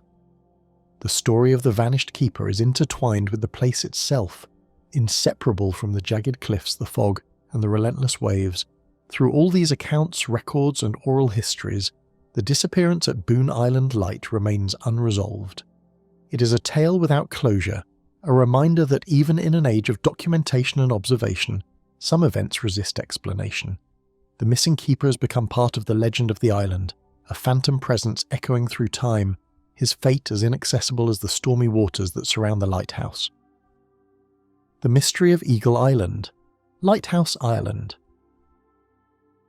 Perched on the jagged edge of the Atlantic, Eagle Island Lighthouse rises from sheer cliffs like a solitary sentinel against the relentless fury of the sea, its white tower gleaming against storm-darkened skies and driving rain. Built in the mid-1800s to warn ships of the deadly coastline off County Mayo, the lighthouse quickly gained a reputation for its isolation and harsh living conditions. The gales that swept across the island were so violent they could bend iron railings and flood the keeper's quarters, making life on Eagle Island a constant struggle between man and nature. It was amid this relentless environment that a lighthouse keeper vanished one stormy night, leaving behind a mystery that would endure for decades. Described as careful and thorough, the keeper rarely left his post and adhered strictly to every protocol when he disappeared. His responsibilities included maintaining the oil lamps, checking the fog signal, and recording weather conditions, tasks that were vital to the safety of ships navigating the treacherous waters. On the night in question, the wind howled through the tower as he completed his duties, yet nothing in the logs suggested anything unusual. When relief arrived the following morning, however, his bed was untouched, his oilskin coat was gone, and the logbook entries abruptly stopped, leaving only silence where once there had been careful documentation. Every accessible part of the island was checked as relief crews launched an immediate search. They scaled slippery cliffs, examined the rocky shoreline, and waded through storm-battered coves, but found no trace of the keeper. The only evidence left behind was scattered seaweed and driftwood tossed onto the rocks by high tides. Some hypothesized that he had ventured too close to the cliffs in the storm and been swept away, yet experienced keepers familiar with the terrain argued that such a mistake would have been unlikely for a man of his skill and caution. The absence of any physical evidence made the disappearance all the more perplexing. The night the keeper disappeared, maritime observers from nearby towns reported inexplicable events. Several fishermen reported seeing a faint light moving along the cliffs, unlike the steady beam of the lighthouse, flickering as if carried by someone struggling against the wind. When they approached, the glow vanished into the fog, leaving only the roar of the waves and the distant cries of seabirds. These eyewitness accounts were never included in official reports, but persisted in local lore, painting a picture of a man or presence navigating the dangerous cliffs amid the storm. Relief crews noted a puzzling detail when they inspected the lighthouse. The lamp had been carefully maintained, its flame bright and steady despite the absence of the keeper. This suggested that either he had returned briefly before vanishing again, or that someone else had attended to the light without leaving a trace. One assistant later wrote privately that he'd heard footsteps on the spiral staircase in the dead of night. Yet, when he investigated, the sound ceased abruptly, with no one in sight. These accounts, though unofficial, added an unsettling layer to the already mysterious disappearance. The environment of Eagle Island amplified the danger of every decision. High winds, freezing rain, and pounding waves created conditions that could disorient even the most experienced keepers. Isolation added a psychological strain, as men often went weeks without seeing another human being. Some historians propose that the keeper may have succumbed to a sudden fall or a moment of disorientation, yet these explanations do not account for the carefully maintained lamp or the absence of personal belongings. The more practical theories fail to reconcile the details that suggest something unusual occurred that night. Time later saw locals recounting tales where the boundary between fact and myth disappeared. An elderly sailor claimed he'd seen a figure pacing along the cliffs, carrying a lantern that swayed unnaturally against the wind, disappearing suddenly into the fog. Some whispered that the keeper's spirit continued to tend the lamp, maintaining the lighthouse in spectral form. These tales, repeated over generations, reinforced the notion that Eagle Island had become a stage for unexplained activity, a place where human presence and the mysteries of the sea intertwined. Examination of historical records revealed inconsistencies that have puzzled researchers for years. Logbooks indicated the keeper performed his duties that night, yet anecdotal evidence and minor anomalies suggested unrecorded activity. Some entries stopped mid-sentence, while minor maintenance tasks appeared completed without explanation.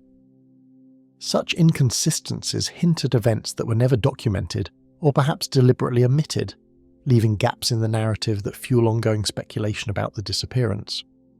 One of the most curious findings came decades later during maintenance work. A series of initials etched into the wooden base of the oil chest, hastily carved and not matching the keeper's signature. Whether they were left by the missing man or an unknown visitor remains a mystery. Along with the carefully maintained lamp and eyewitness reports of moving lights, these carvings contribute to an enduring sense of the unexplained surrounding Eagle Island Lighthouse. Theories surrounding the disappearance vary widely.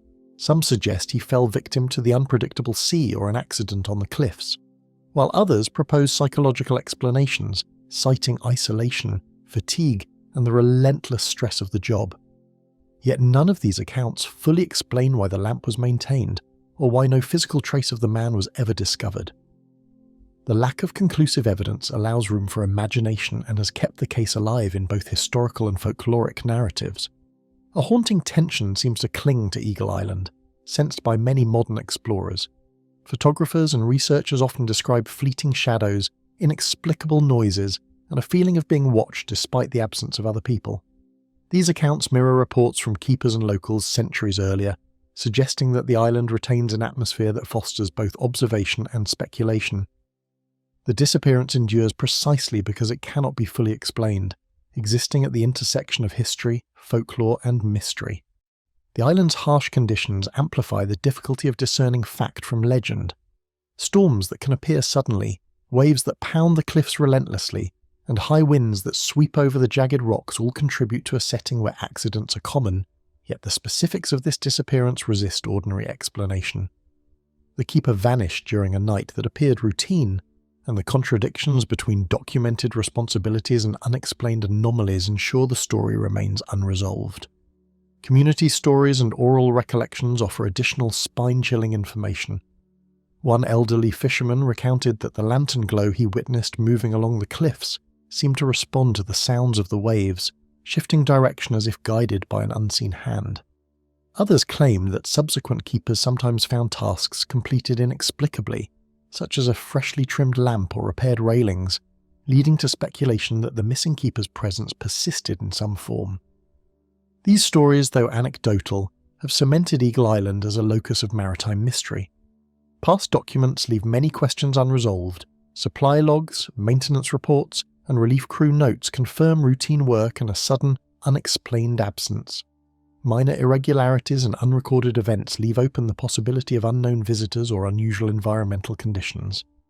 Every surviving document emphasizes the keeper's sudden disappearance, yet none explains why there was no trace of him, or why certain tasks had been completed mysteriously, perpetuating the intrigue. Comparisons with other Atlantic lighthouse vanishings reveal recurring patterns, sudden absence, meticulous equipment, and minimal physical evidence.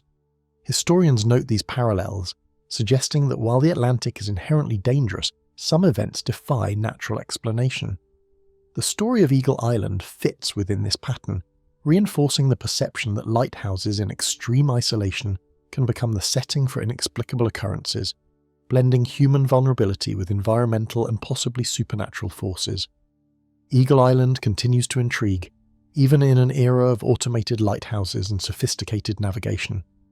Its lighthouse continues to stand against crashing waves, symbolizing human endurance and the persistent mysteries of the sea. Visitors remark on the isolation and the sense of being observed, experiences that echo accounts from keepers and fishermen over the centuries. The vanished keeper has become inseparable from the place itself, a phantom presence intertwined with the cliffs, fog, and relentless Atlantic. Its resonance comes from the way solid evidence coexists with unanswered questions. The lamp was tended, the logbooks abruptly ended, a coat was missing, and eyewitnesses reported strange lights. These details defy straightforward explanation, ensuring that the story maintains a compelling grip on historians and enthusiasts alike. The incident remains a touchstone in maritime history, illustrating how isolation and the ocean's unpredictable power can converge in a single unresolved event. The enigmatic tale of Eagle Island Lighthouse persists, preserved through countless retellings over the years. Writers, historians, and locals consistently emphasize sudden absence, unexplained activity, and the lighthouse's eerie environment. These elements, repeated over time, reinforce the idea that the vanishing cannot be understood through conventional means alone. The lighthouse stands as both a monument to human effort and a reminder of nature's indifference, with the vanished keeper symbolizing the enduring enigma. Modern insights into isolation, harsh weather, and maritime dangers fail to fully account for the keeper's disappearance. Physical risks remain, but they do not account for the lamp's maintenance, mysterious carvings, or reports of ghostly activity. The case endures as a fusion of verifiable history and lingering mystery, ensuring that Eagle Island retains its status as a locus of maritime fascination and fear. Reflecting on the lighthouse today, visitors often imagine the relentless isolation and storm-lashed nights that past keepers endured. The tower's stark white presence against the dark Atlantic waves evokes both admiration and unease, symbolizing endurance and the persistent unknown. The story of the vanished keeper is inseparable from the physical site, each reinforcing the other in a narrative that continues to intrigue and unsettle. Eyewitness accounts, official logs, and local legends all contribute to the story's enduring lack of resolution. The keeper's fate remains unknown, with no body or personal effects recovered and no definitive explanation ever recorded. The empty tower, standing as a witness to storms and decades of mystery, embodies the enduring question of what happened to the man who once tended its light, leaving his story suspended between history and legend. The keeper who vanished from Tieuk Rock, Oregon. Tieuk Rock rises from the Pacific Ocean like a jagged sentinel, a dark monolith, constantly battered by waves that crash against its cliffs with relentless fury and winds that scream across its narrow ledges, slicing through any sense of calm. For those assigned to the lighthouse perched atop this isolated outcrop, life was a daily struggle against nature itself, and yet it was a home they could not leave for months at a time. Mariners had long whispered about the rock, calling it Terrible Tilly, a name that carried both respect and fear, and anyone stationed there knew that the ocean did not forgive mistakes.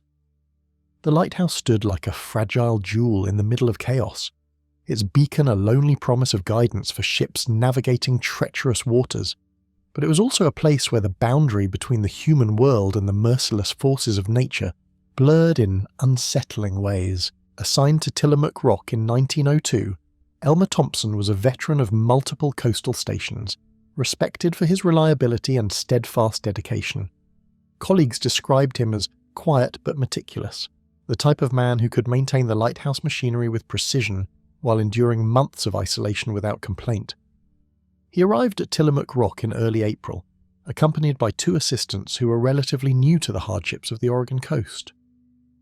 From the beginning, the rock seemed to assert its presence, waves that reached higher than expected, gusts of wind strong enough to snap ropes and overturn barrels, and the ever-present screech of gulls circling like watchful sentinels.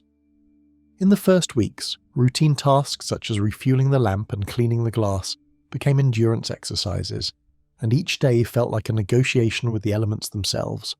On the evening of May 10, 1902, something about the air shifted. A storm had been building offshore for days, but it was still several miles out, and the ocean seemed to be holding its power in a quiet, threatening pause. Thompson was last seen checking the lantern and logging the day's maintenance before returning to the small living quarters that had been carved into the rocky structure. His assistants reported that he seemed unusually restless, staring out toward the horizon as if listening to something beyond the sound of the wind. That night, a violent gust tore through the lighthouse, rattling shutters and bending metal supports, and when the assistants tried to reach Thompson to make sure he was safe, the door to his quarters was empty. No note, no sign of struggle, no indication that he had prepared to leave. It was as if the storm itself had swallowed him whole. Teams of rescuers set out immediately, confronting the violent surf and sheer stone faces that gave the rock its deadly reputation.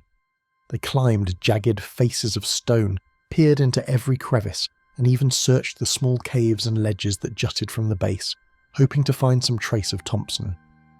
But the only evidence they uncovered was scattered driftwood and broken gull feathers, tossed about as though nature had rearranged the world while keeping its secrets intact. The assistants, traumatized by the sudden disappearance, gave varying accounts of the night, with some claiming that they had heard footsteps echoing on the rocks outside the lighthouse, while others swore they had glimpsed a flickering light moving along the cliff face separate from the beacon, a glow that shifted impossibly against the wind. Long wary of the dangerous waters, fishermen observed peculiar phenomena the night Thompson disappeared. One recalled a faint, wavering lantern-like light bobbing above the surf, moving in a pattern that suggested deliberate navigation, but when he attempted to approach it in his small boat, it disappeared into the fog without a trace.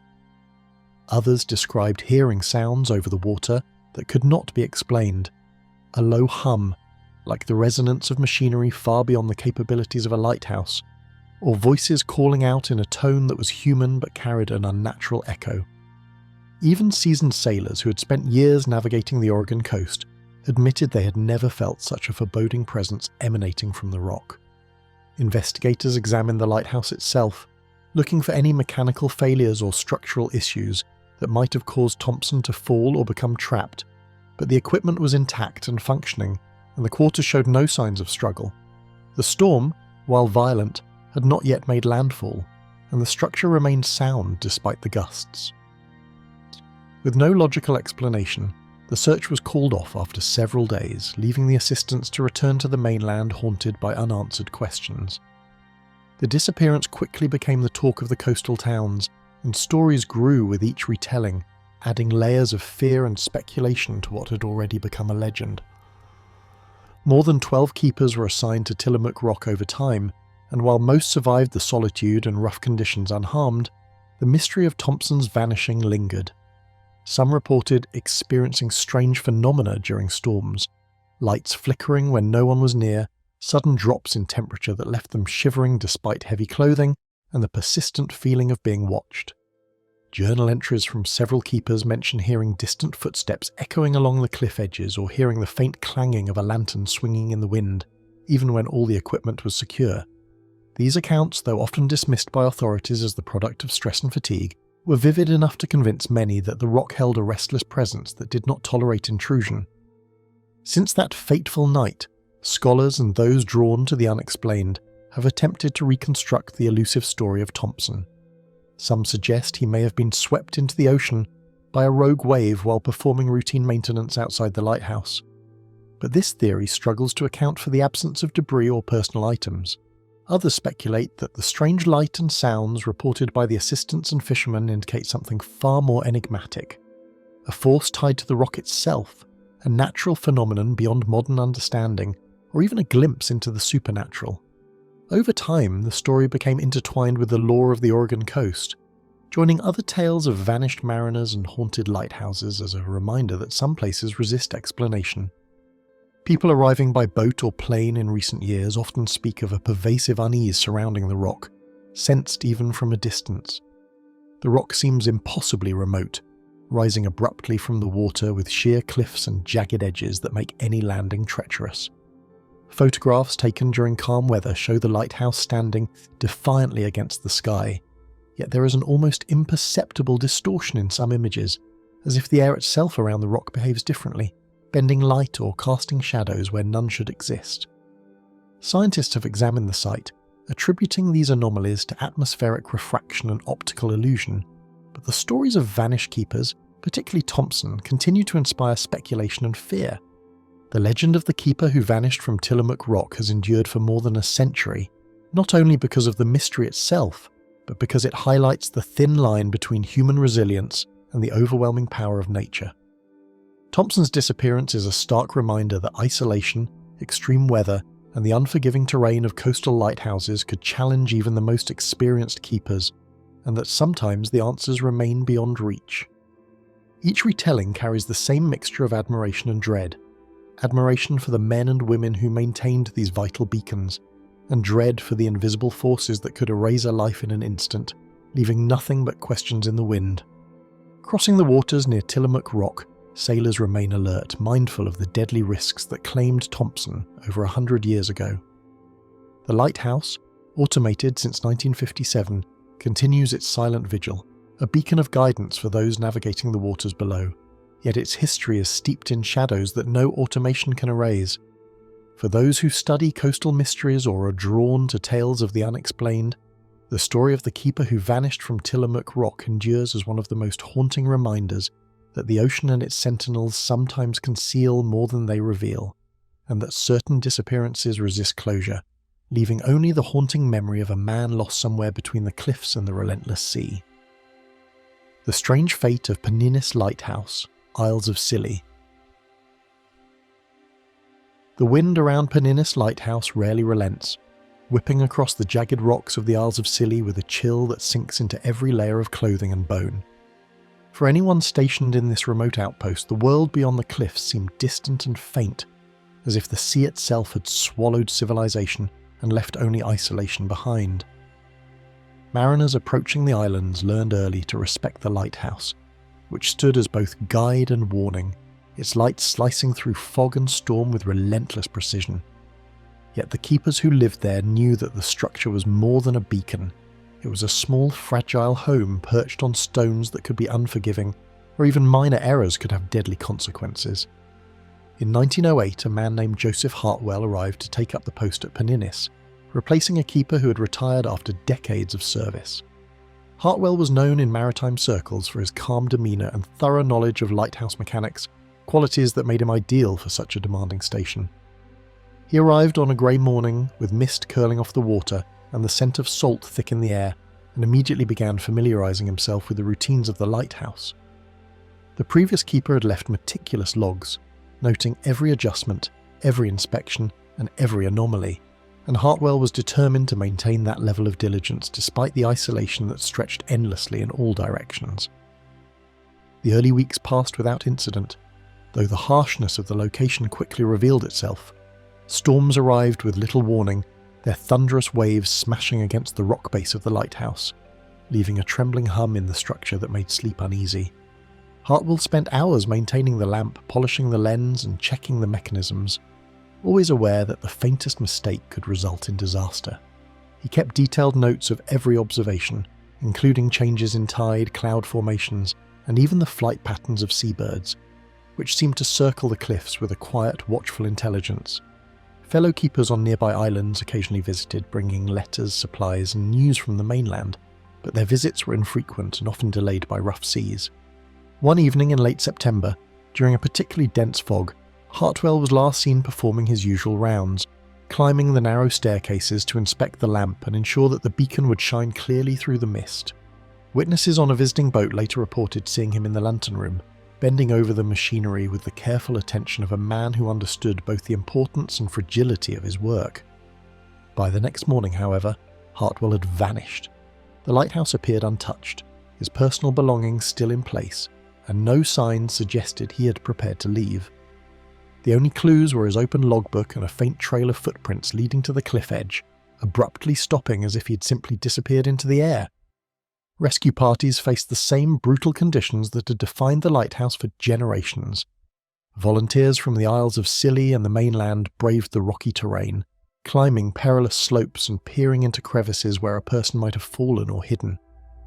Yet every search ended in frustration, with nothing to show for the effort but scattered debris from the recent storm and feathers from gulls disturbed by the activity. Locals who had witnessed the lighthouse's light through the fog claimed to see fleeting shadows and flashes of movement near the cliffs, fleeting glimpses that vanished when approached, deepening the mystery. Tales straddling the line between ordinary and uncanny circulated among sailors and townspeople. Some claimed that during the nights following Hartwell's disappearance, the light in the lighthouse would sometimes flicker on and off without explanation, even though no keeper was present and the mechanisms were intact. Others recounted hearing distant footsteps echoing across the cliffs, or the faint hum of the lantern moving, though the stormy weather and crashing waves made it difficult to confirm what was real. A few suggested that Hartwell had encountered some unseen force, drawn to the cliffs by the relentless wind and the restless sea, a theory that both terrified and fascinated those who lived among the islands. Trinity House investigators, tasked with overseeing lighthouses nationwide, examined the site with great care. The lighthouse structure was undamaged, the mechanisms perfectly functional, and there were no signs of foul play or a struggle. All reports from nearby ships and residents were compiled, but they offered no concrete leads, only an unsettling pattern of inexplicable phenomena surrounding the lighthouse. The disappearance remained a source of speculation, with theories ranging from accidental falls hidden by fog to encounters with powerful gusts of wind that might sweep an individual over the cliff edge without a trace.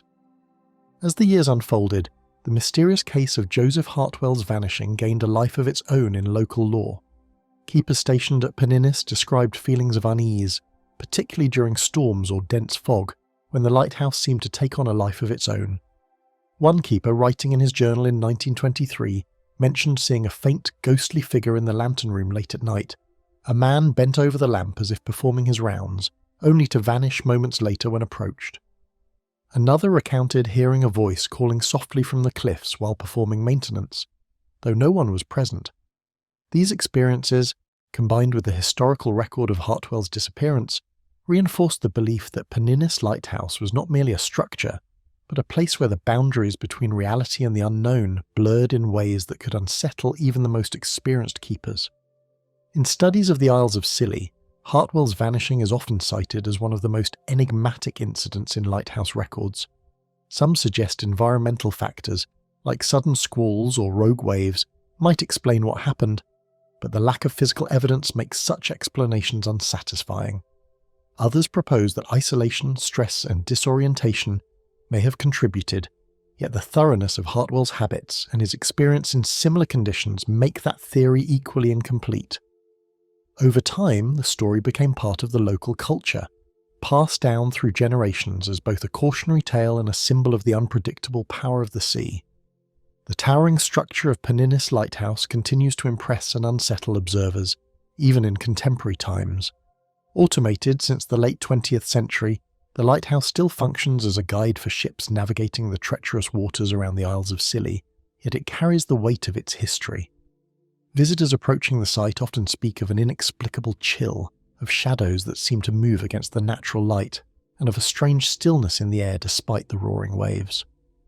Photographs taken in fog or storm sometimes show distorted lights or shapes that cannot be easily explained, fueling ongoing speculation that the lighthouse preserves echoes of the past, traces of those who vanished within its reach. The strange fate of Peninis Lighthouse stands as a reminder of the delicate balance between human determination and the relentless forces of nature. Joseph Hartwell's disappearance continues to captivate imaginations, not because it can be solved, but because it defies reason. It illustrates the vulnerability of those who dedicate themselves to isolated and dangerous posts, and the way such places can leave an indelible mark on history and folklore alike. The lighthouse remains a symbol of guidance and resilience, but its story is inseparable from the mystery and fear that linger in the fog, carried on the wind and the waves that surround the Isles of Scilly. For mariners, historians, and those drawn to unexplained events, the tale of Peninis Lighthouse offers both fascination and caution. It is a story that refuses closure, a narrative that persists because the sea itself seems determined to keep its secrets. Even a century later, visitors and keepers alike sense the presence of something unseen, a reminder that some places, no matter how carefully mapped or studied, remain untamed and unknowable, preserving the memory of a man lost to the fog and the wind, leaving only questions that the waves never answer. The keeper who walked into the mist at Straitsmouth Island, Massachusetts.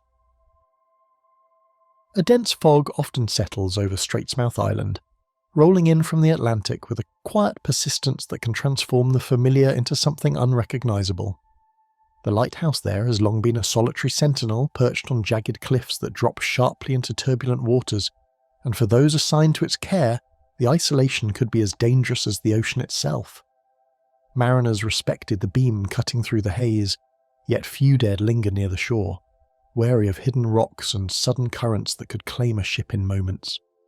For the keepers, life was measured in the rhythm of tides, the hum of machinery, and the unceasing roar of the sea, punctuated by a profound awareness that even routine tasks might carry unseen peril.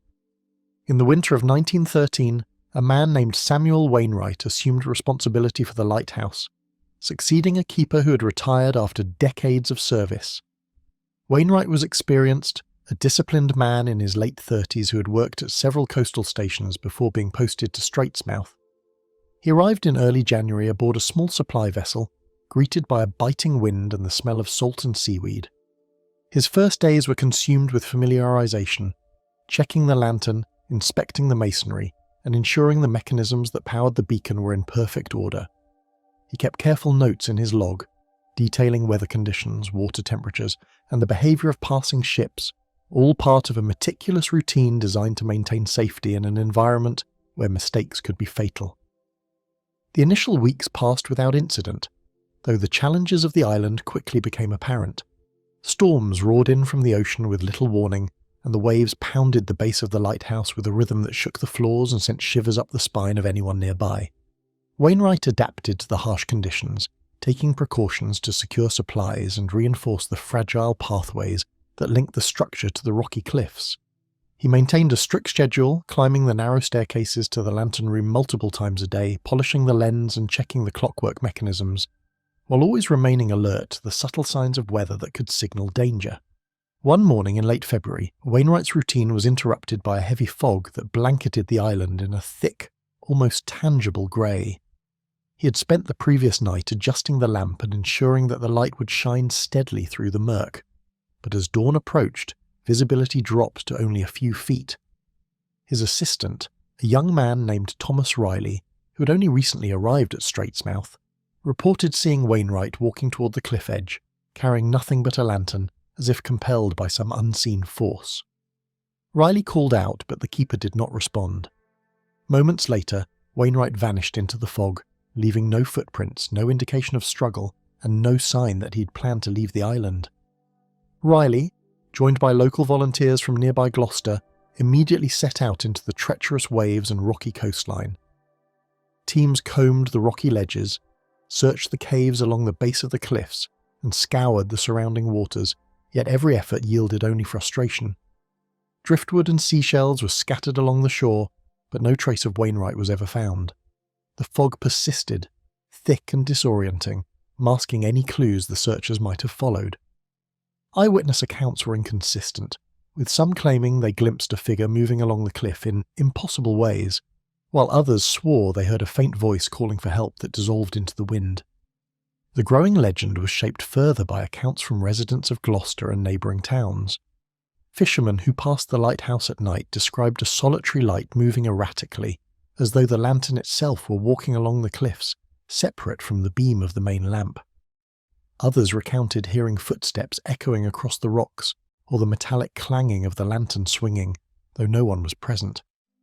The stories, though dismissed by some authorities as products of imagination, persisted and intertwined with the island's already eerie reputation.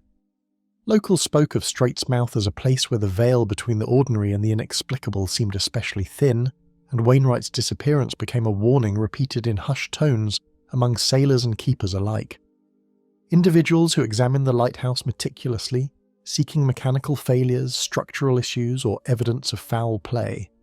The lantern mechanisms were intact, the doors and windows showed no signs of tampering, and the lighthouse itself had withstood the storms without damage.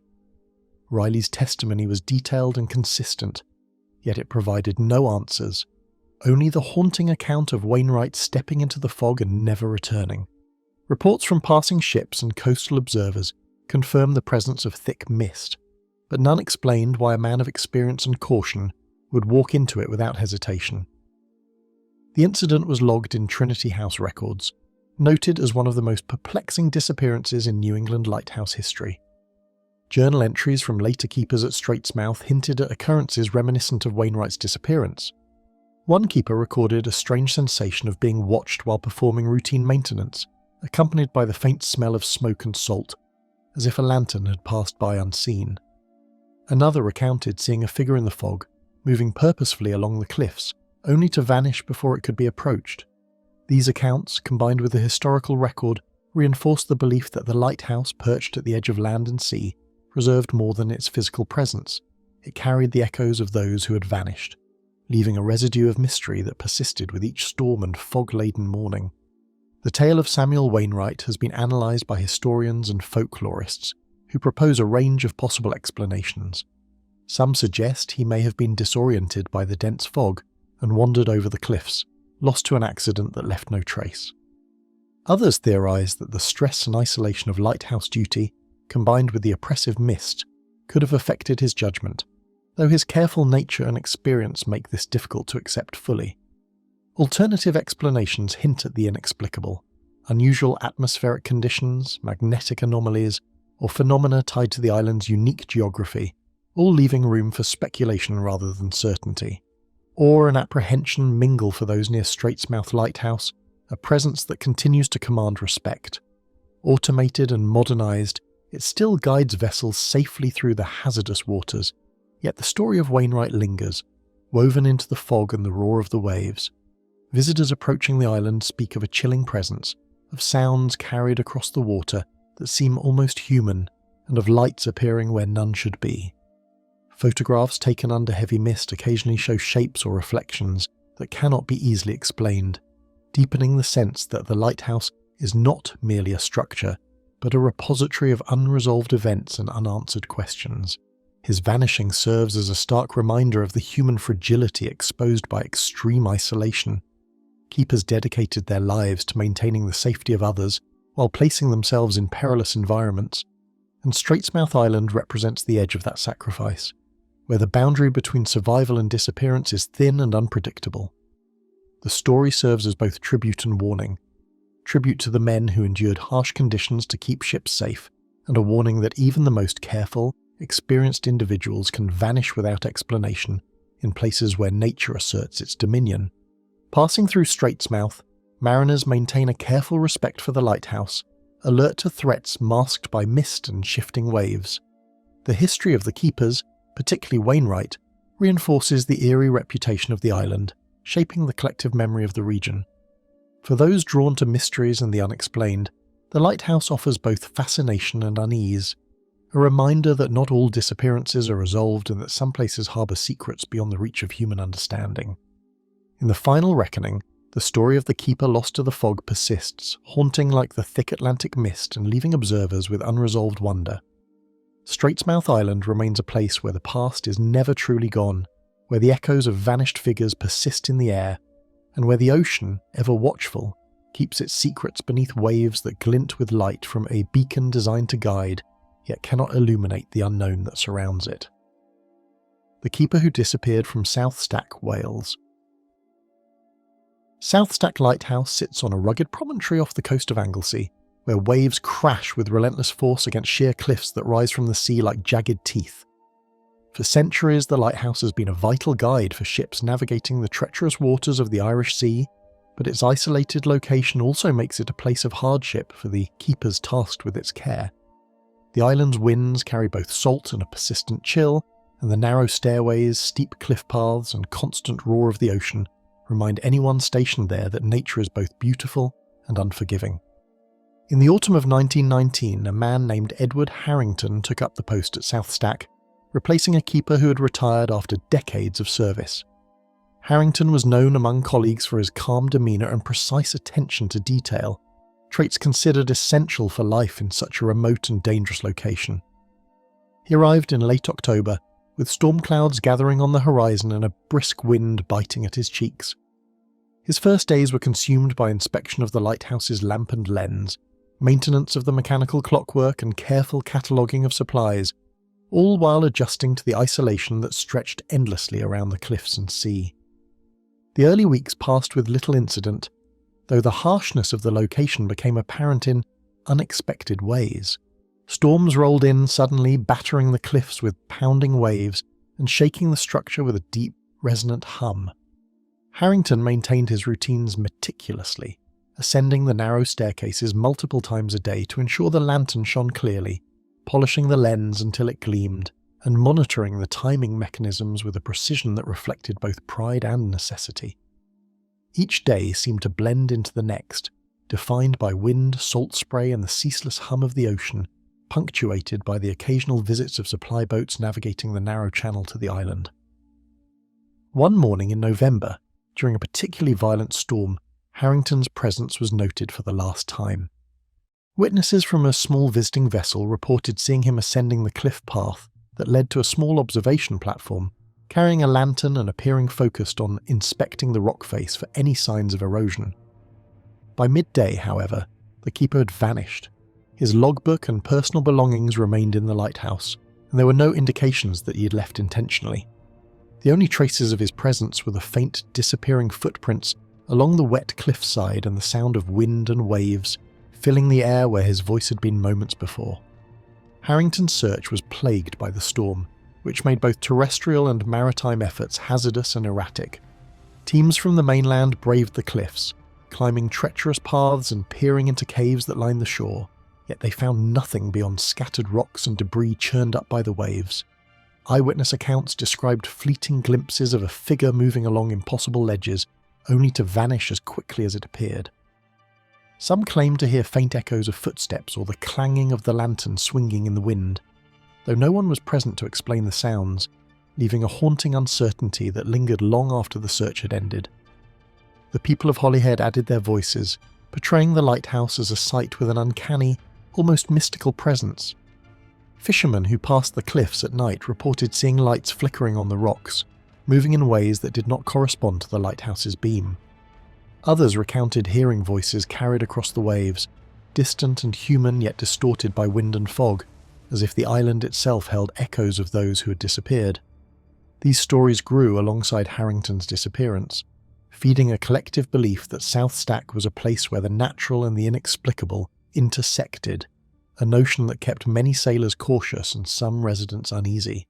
Inspectors from Trinity House, overseeing all British lighthouses, checked the lighthouse carefully for faults, damage, or evidence of foul play. The equipment functioned normally, the doors and windows were intact, and no evidence suggested that Harrington had prepared to leave. Riley's testimony, provided by a nearby assistant, offered little explanation beyond the fact that he had seen Harrington walk toward the cliffs and vanish into the storm. Despite a thorough investigation, the case remained unsolved, leaving the disappearance as one of the most puzzling in Welsh lighthouse history. During the search, volunteers reported something that was never officially explained: a set of footprints leading from the lighthouse toward the cliff's edge that abruptly ended on a flat rock, wet from the waves but showing no sign that anyone had fallen into the sea. Some of the rescuers claimed to hear faint whispers carried on the wind, indistinct but unmistakably human, and others noticed that certain tools and lanterns inside the lighthouse appeared slightly moved or repositioned, though no one admitted touching them.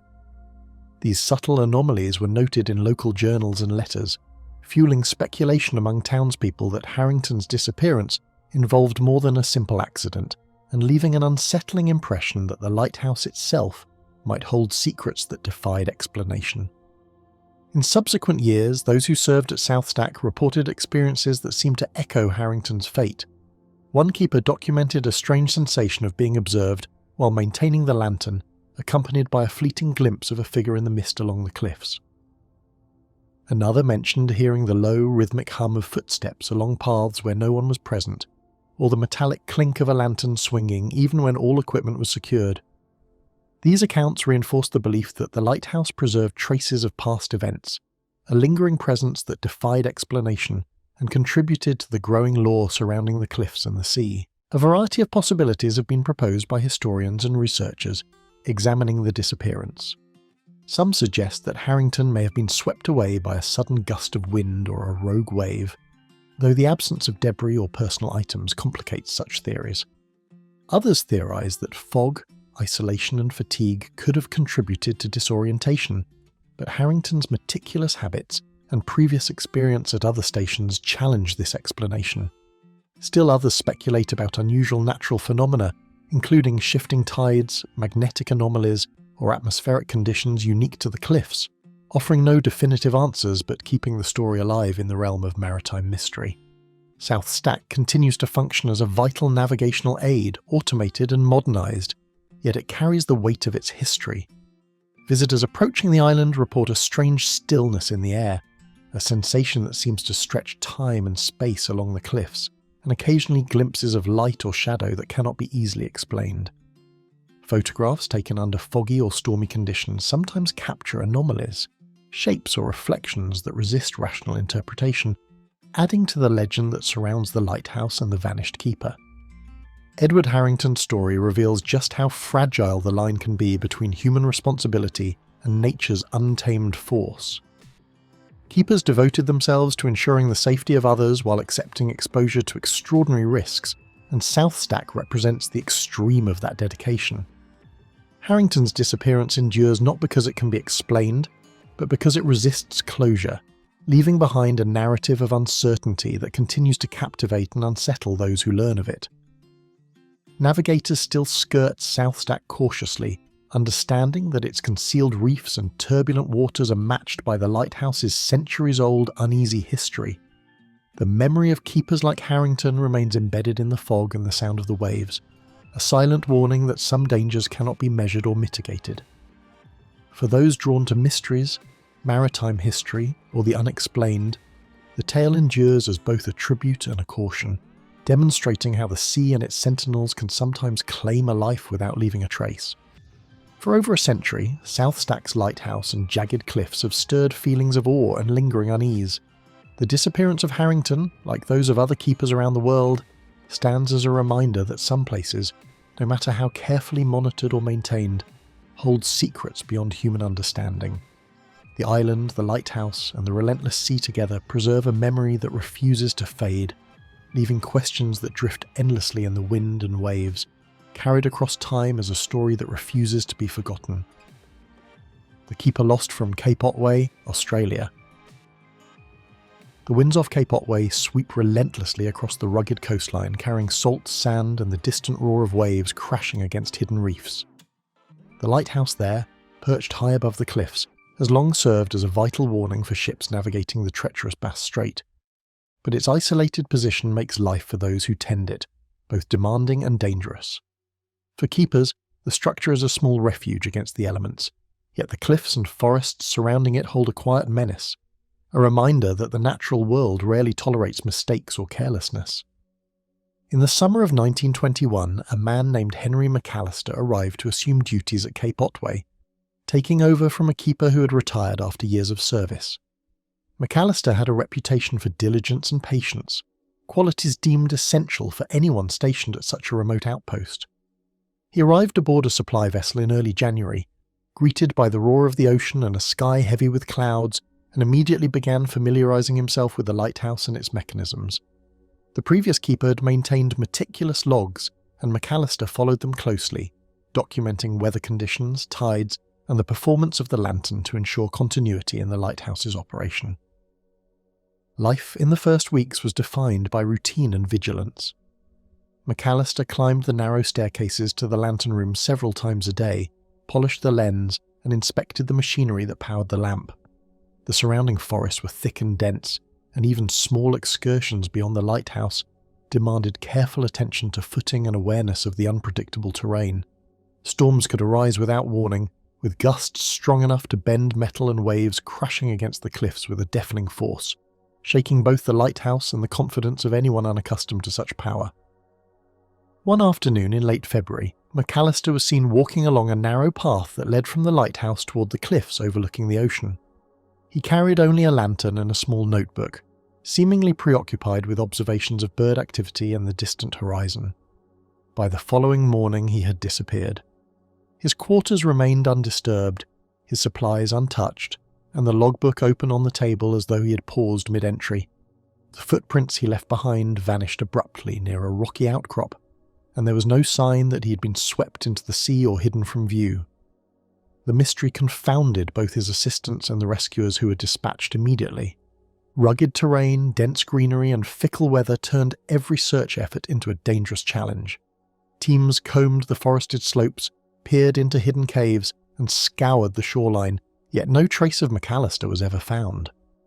Witnesses reported strange occurrences during the search. Some claimed to hear footsteps echoing in areas where no one stood, while others recounted glimpsing flickering lights moving along the cliffs, even after the lighthouse's lamp was secured. The reports, though anecdotal, added to the growing sense that McAllister's disappearance was unusual, suggesting factors beyond ordinary accident or misfortune. Nearby towns' residents told stories that suggested the lighthouse had a dark and foreboding reputation. Fishermen often spoke of seeing sudden lights out at sea that mirrored the lighthouse's beam but seemed to move independently, disappearing when approached. Local guides recounted that the cliffs around Cape Otway sometimes appeared distorted in foggy conditions, as though the terrain itself had shifted or concealed hidden ledges. These observations, combined with McAllister's disappearance, contributed to a belief among locals that the lighthouse and its surroundings held a power or presence that resisted explanation, and that the ocean and cliffs could claim those who ventured too far without leaving a trace. Every inch of the lighthouse was meticulously scrutinized by investigators. The equipment was in perfect working order, the structure remained sound, and there were no signs of struggle or deliberate departure. The logs and notes left by McAllister indicated no unusual behaviour or warnings, and no footprints were found leading safely back to the lighthouse. Some rescuers who had combed the area reported unsettling anomalies. Tools seemed slightly displaced, lanterns were sometimes found in different positions than they had been left, and faint impressions of footprints appeared in locations that seemed impossible to reach. These subtle details, though never officially explained, were recorded in local diaries and letters, adding layers of mystery to the case. Time and again, lighthouse staff at Cape Otway have noted incidents that seem to parallel McAllister's disappearance. One keeper described seeing a shadow moving along the cliff edge at dusk, following a path that no living person could have taken. Another mentioned hearing distant voices carried by the wind, soft and human but impossible to locate, accompanied by a metallic clanging sound that resembled a swinging lantern. Journal entries consistently highlighted the disorienting combination of isolation, fog, and wind, a mixture that could unsettle even experienced personnel and contributed to the sense that the lighthouse preserved traces of the past.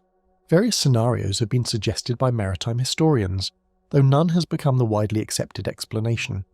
Some propose that McAllister could have fallen into a concealed crevice or been carried away by a rogue wave, yet the absence of debris or clothing makes these theories difficult to support.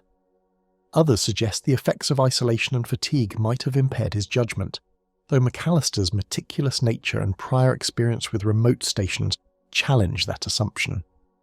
A few theorists point to unusual atmospheric phenomena or magnetic anomalies specific to the cliffs and surrounding ocean, offering no definitive answers but maintaining the story as one of the most perplexing in Australian lighthouse history.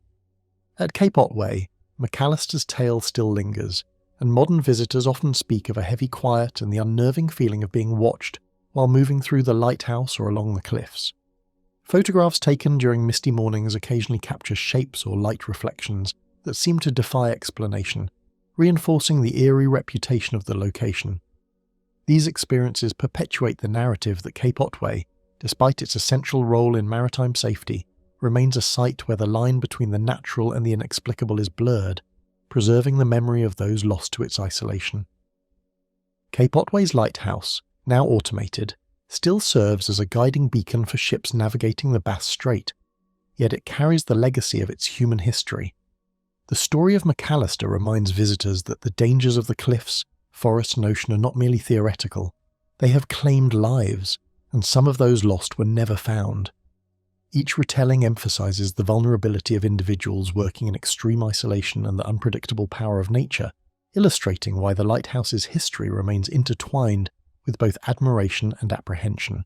To both sailors and historians, Henry McAllister's disappearance stands as a warning, showing how remote outposts vital for navigation can hide hazards unseen by the untrained eye. The cliffs, the waves, and the fog combine to form an environment that resists full comprehension, preserving the memory of the vanished keeper as a warning that some mysteries remain unsolvable. The narrative continues to captivate, suggesting that Cape Otway is a place where the past lingers in the wind, the water, and the echoes of the lost, a location where nature's dominion remains absolute and human presence is fleeting. Even a century later, the lighthouse and its cliffs evoke both awe and unease, a testament to the relentless power of the natural world and the fragility of those who dedicate themselves to guiding others safely through it. McAllister's story, like that of many other keepers around the globe, resists closure, leaving only questions and speculation that drift with the wind over the rugged coastline. Cape Otway, its lighthouse, and the surrounding cliffs preserve a haunting reminder that the sea and its edges will always hold secrets beyond human understanding, and that those who venture too close sometimes vanish, leaving behind only the memory of their presence and the persistent call of the waves. The Vanished Watch of South Solitary Island, Australia. Fog rolled in thick from the Pacific, swallowing the jagged cliffs of South Solitary Island and turning the lighthouse perched atop them into a ghostly silhouette against the grey sky.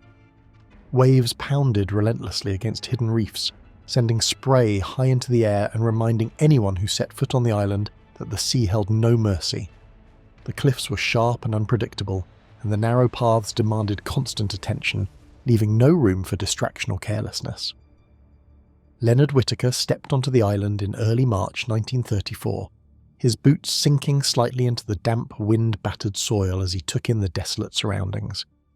He had been assigned to the post after years at other remote stations, a man known for his meticulous nature and calm demeanour, traits considered essential for life in such isolation.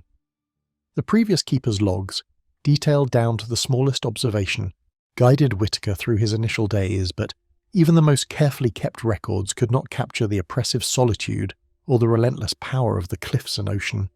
The first week passed in a blur of inspections, maintenance, and adaptation to the island's rhythm. Whittaker climbed the narrow staircases multiple times a day to polish the lantern's lens, checked the machinery with unwavering attention, and catalogued supplies to ensure nothing was ever left unattended. The wind sliced across the exposed rock, carrying both salt and the faint cries of distant seabirds, while the fog made the cliffs appear both nearer and farther than they truly were. Even simple tasks, like walking along the cliff paths, demanded vigilance, as a single misstep could be fatal.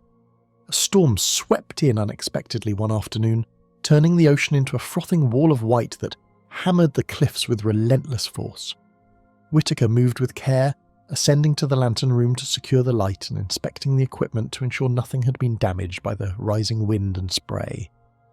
Each gust made the narrow stairwells creak, and the roar of the waves was punctuated by the metallic clang of the lamp swinging slightly in its mount. Despite the fury of the elements, Whittaker's movements were deliberate and precise, a testament to his experience and the weight of responsibility resting on his shoulders. While making a routine inspection along a cliffside path, Whittaker paused to note the unusual movements of seabirds, jotting down observations in his small journal as fog and mist enveloped him. By the following morning, he'd vanished. His living quarters were left untouched, his belongings arranged with the care of someone who'd simply stepped away, and the logbook lay open on the table as if waiting for his return. The footprints leading to the cliffs abruptly ended near a jagged rock outcrop, leaving only the wind and the roar of the waves as witnesses to his disappearance. In combing every accessible part of the island for Whittaker, rescuers faced its relentless hazards head-on. Sheer cliffs, hidden crevices and dense undergrowth slowed the search, while the ever-present fog made navigation nearly impossible. Witnesses reported strange occurrences during their efforts, footsteps echoing where no one stood, fleeting shadows among the rocks that disappeared when approached, and the faint metallic tinkle of a lantern swinging through all equipment was secured. The combination of isolation, treacherous terrain, and inexplicable phenomena left the searchers with a haunting sense that something beyond ordinary explanation had occurred. Narratives from seaside communities layered new depth onto the evolving myth. Fishermen claimed to see lights on the cliffs at times when the lighthouse was dark, moving in ways that defied explanation and vanishing when approached. Guides recounted whispers carried by the wind, faint but unmistakably human, while others described an inexplicable sensation of being watched while navigating the waters below. These accounts, repeated over decades, painted a picture of an island where natural and supernatural forces seemed to intersect, making Whittaker's disappearance feel all the more extraordinary and unsettling. The structure and the area around it underwent a thorough investigation by the authorities.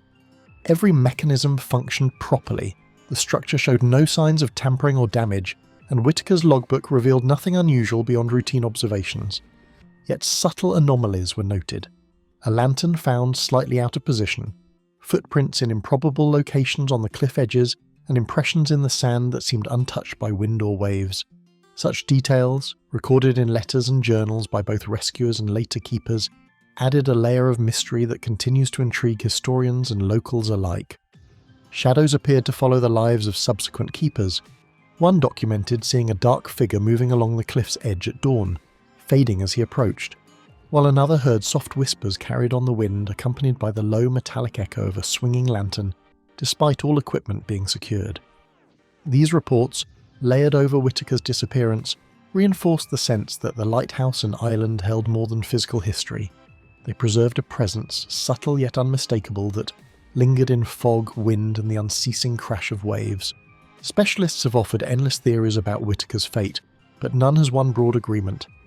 Some argue he may have fallen into a hidden crevice or been swept away by a rogue wave, yet the lack of debris or clothing complicates these explanations. Others suggest isolation and fatigue could have impaired his judgment, though his prior reputation for precision and experience makes this difficult to accept.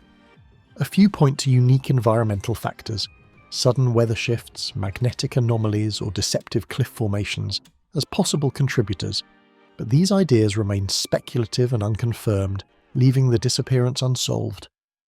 Ships navigate safely thanks to automation. yet the island's cliffs and foggy trails often give visitors the unsettling impression of being observed. Photographs taken under misty conditions occasionally reveal shapes or reflections that cannot be explained. These small anomalies perpetuate the legend, suggesting that South Solitary Island preserves the memory of Whitaker's disappearance in ways that defy conventional understanding, maintaining a connection between past events and the present moment. The cliffs themselves seem to retain a memory of danger.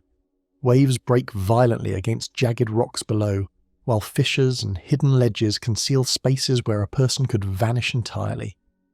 Each gust of wind carries echoes of the past, footsteps no longer there, whispers that might have been human, and the faint metallic sounds of equipment moving on its own. Whitaker's story is a stark reminder that even the most experienced and cautious individuals are vulnerable when exposed to the full force of nature and the isolation of a remote post. Seafarers still move cautiously around South Solitary, wary of submerged dangers and sudden waves, while the lighthouse stands as a critical guide. Whitaker's disappearance endures as both a cautionary tale and an enigmatic legend, demonstrating how isolated stations can conceal dangers invisible to the untrained eye. The island's cliffs, fog, and relentless waves preserve a story that drifts across the water, lingering in the minds of those who hear it, a reminder of the fragile line between survival and vanishing entirely. Whitaker's memory survives not only in official records and newspaper reports, but in the atmosphere of the island itself. Subsequent keepers recount strange impressions, from shadows along the cliffs to sounds carried across the water, reinforcing the idea that the lighthouse and surrounding terrain hold echoes of unresolved events. This connection between the physical and the unseen lends a haunting presence to South Solitary, one that continues to influence anyone who spends time on its rocky cliffs or explores its fog-drenched paths. Time has not diminished the island's capacity to unsettle. Nearly a century later, Whitaker's disappearance resists resolution, leaving only the unbroken roar of the waves, the shifting fog, and the enduring light of the lighthouse as silent witnesses. The story embodies the vulnerability of human life in extreme isolation, the unpredictability of nature, and the enduring mystery of those who vanish without a trace, preserved forever by the cliffs, the sea, and the whispers of history itself. The final keeper of Anva Lighthouse, Russia. A bitter wind swept across the jagged cliffs of Sakhalin Island, carrying the icy spray of the Sea of Okhotsk and wrapping the isolated Anva Lighthouse in a shroud of mist. The massive structure, built of stone and steel, stood as a sentinel over the rocky coast, warning ships of submerged reefs and treacherous currents. Yet the human presence within it always seemed fragile compared to the relentless power of nature surrounding it. The waves crashed with a deafening roar, echoing against the cliffs and carrying with them a sense of permanence that contrasted sharply with the fleeting lives of the lighthouse keepers. In the autumn of 1939, a man named Ivan Petrov arrived at Anva to assume the post of lighthouse keeper, taking over from his predecessor, who had retired after decades of service. Petrov was a tall, wiry man, known among colleagues for his resilience and unwavering focus, traits deemed essential for anyone stationed at such an extreme and isolated location. He was met by a supply vessel that struggled against the swell, its crew shivering as they transferred barrels of coal, oil and provisions to the lighthouse, while Petrov watched the endless expanse of sea and sky, aware that for the months ahead he would be completely alone. The first days were consumed by routine and inspection, with Petrov moving up the spiral staircases to polish the enormous Fresnel lens and checking the lantern's clockwork mechanisms. The lighthouse's interior was drafty and cold, with metal floors that creaked under every step and windows that rattled violently whenever the wind hit. Outside, the cliffs were slick with frost, and hidden ledges threatened to swallow any careless movement. Despite these challenges, Petrov maintained the routines meticulously, aware that the lives of passing vessels depended on his diligence. A violent storm struck in late October, turning the Sea of Okhotsk into a tumultuous expanse of white foam and thunderous waves that smashed against the cliffside foundation.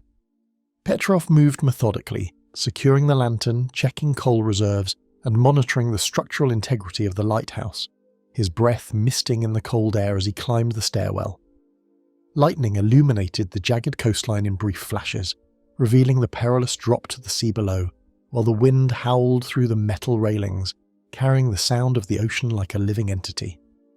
Even experienced men would have been tested by the storm, yet Petrov continued his work with a resolute calm, determined to uphold the safety of countless sailors navigating these dangerous waters. During one particularly foggy morning, Petrov ventured to the outer balcony to inspect the lens, noting the formation of ice along the rails and the eerie stillness that blanketed the island. By the next day, he had vanished. The lighthouse remained intact, supplies untouched, and the logbook open with entries meticulously documenting weather, tides, and light operations. No footprints led back to the lighthouse or toward the cliffs, and no traces indicated he'd fallen or been swept into the sea. Those who arrived to investigate could only speculate, their imaginations fueled by the stark, unyielding isolation of the island. Obstacles arose at once for rescue teams as they combed the area for Petrov. The cliffs were jagged and treacherous, obscured by mist that reduced visibility to mere meters. The waves pounded relentlessly, making it dangerous to approach the base of the lighthouse, while gale-force winds tore at clothing and equipment. Volunteers reported strange echoes and fleeting shadows, the roar of the ocean punctuated by sounds that seemed human yet could not be traced. Every attempt to locate Petrov ended in frustration, leaving only a lingering sense that the lighthouse itself seemed to absorb his presence and hold it hidden from the outside world. In coastal towns, reports of strange activity from sailors and locals added layers to the lighthouse's legend. Some claimed to have seen flickering lights on the cliffs when the lighthouse was dark, moving with no discernible source. Others spoke of whispers carried on the wind, faint but distinct, as though someone were walking along the rocky paths, their lanterns swinging softly in the cold mist. These reports, though anecdotal, reinforced the island's reputation as a place where the line between natural phenomena and inexplicable events blurred, leaving Petrov's disappearance shrouded in uncertainty and fascination. Every mechanism and structural element of the lighthouse underwent detailed scrutiny by officials. The lamp functioned without issue, the structure showed no signs of tampering, and the logbook revealed no unusual behaviour or warning signs. Yet subtle irregularities were recorded by those who visited later. A lantern out of place, footprints in impossible positions along the cliffs, and objects slightly displaced without explanation.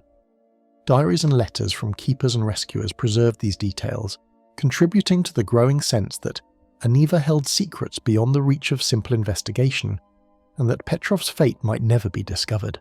Subsequent keepers recounted experiences that seemed to echo Petrov's disappearance. One described seeing a shadowy figure along the cliff edge at dawn, fading as he approached, while another heard faint human-like whispers over the crashing waves, accompanied by the metallic clink of a lantern swinging through. No one was present.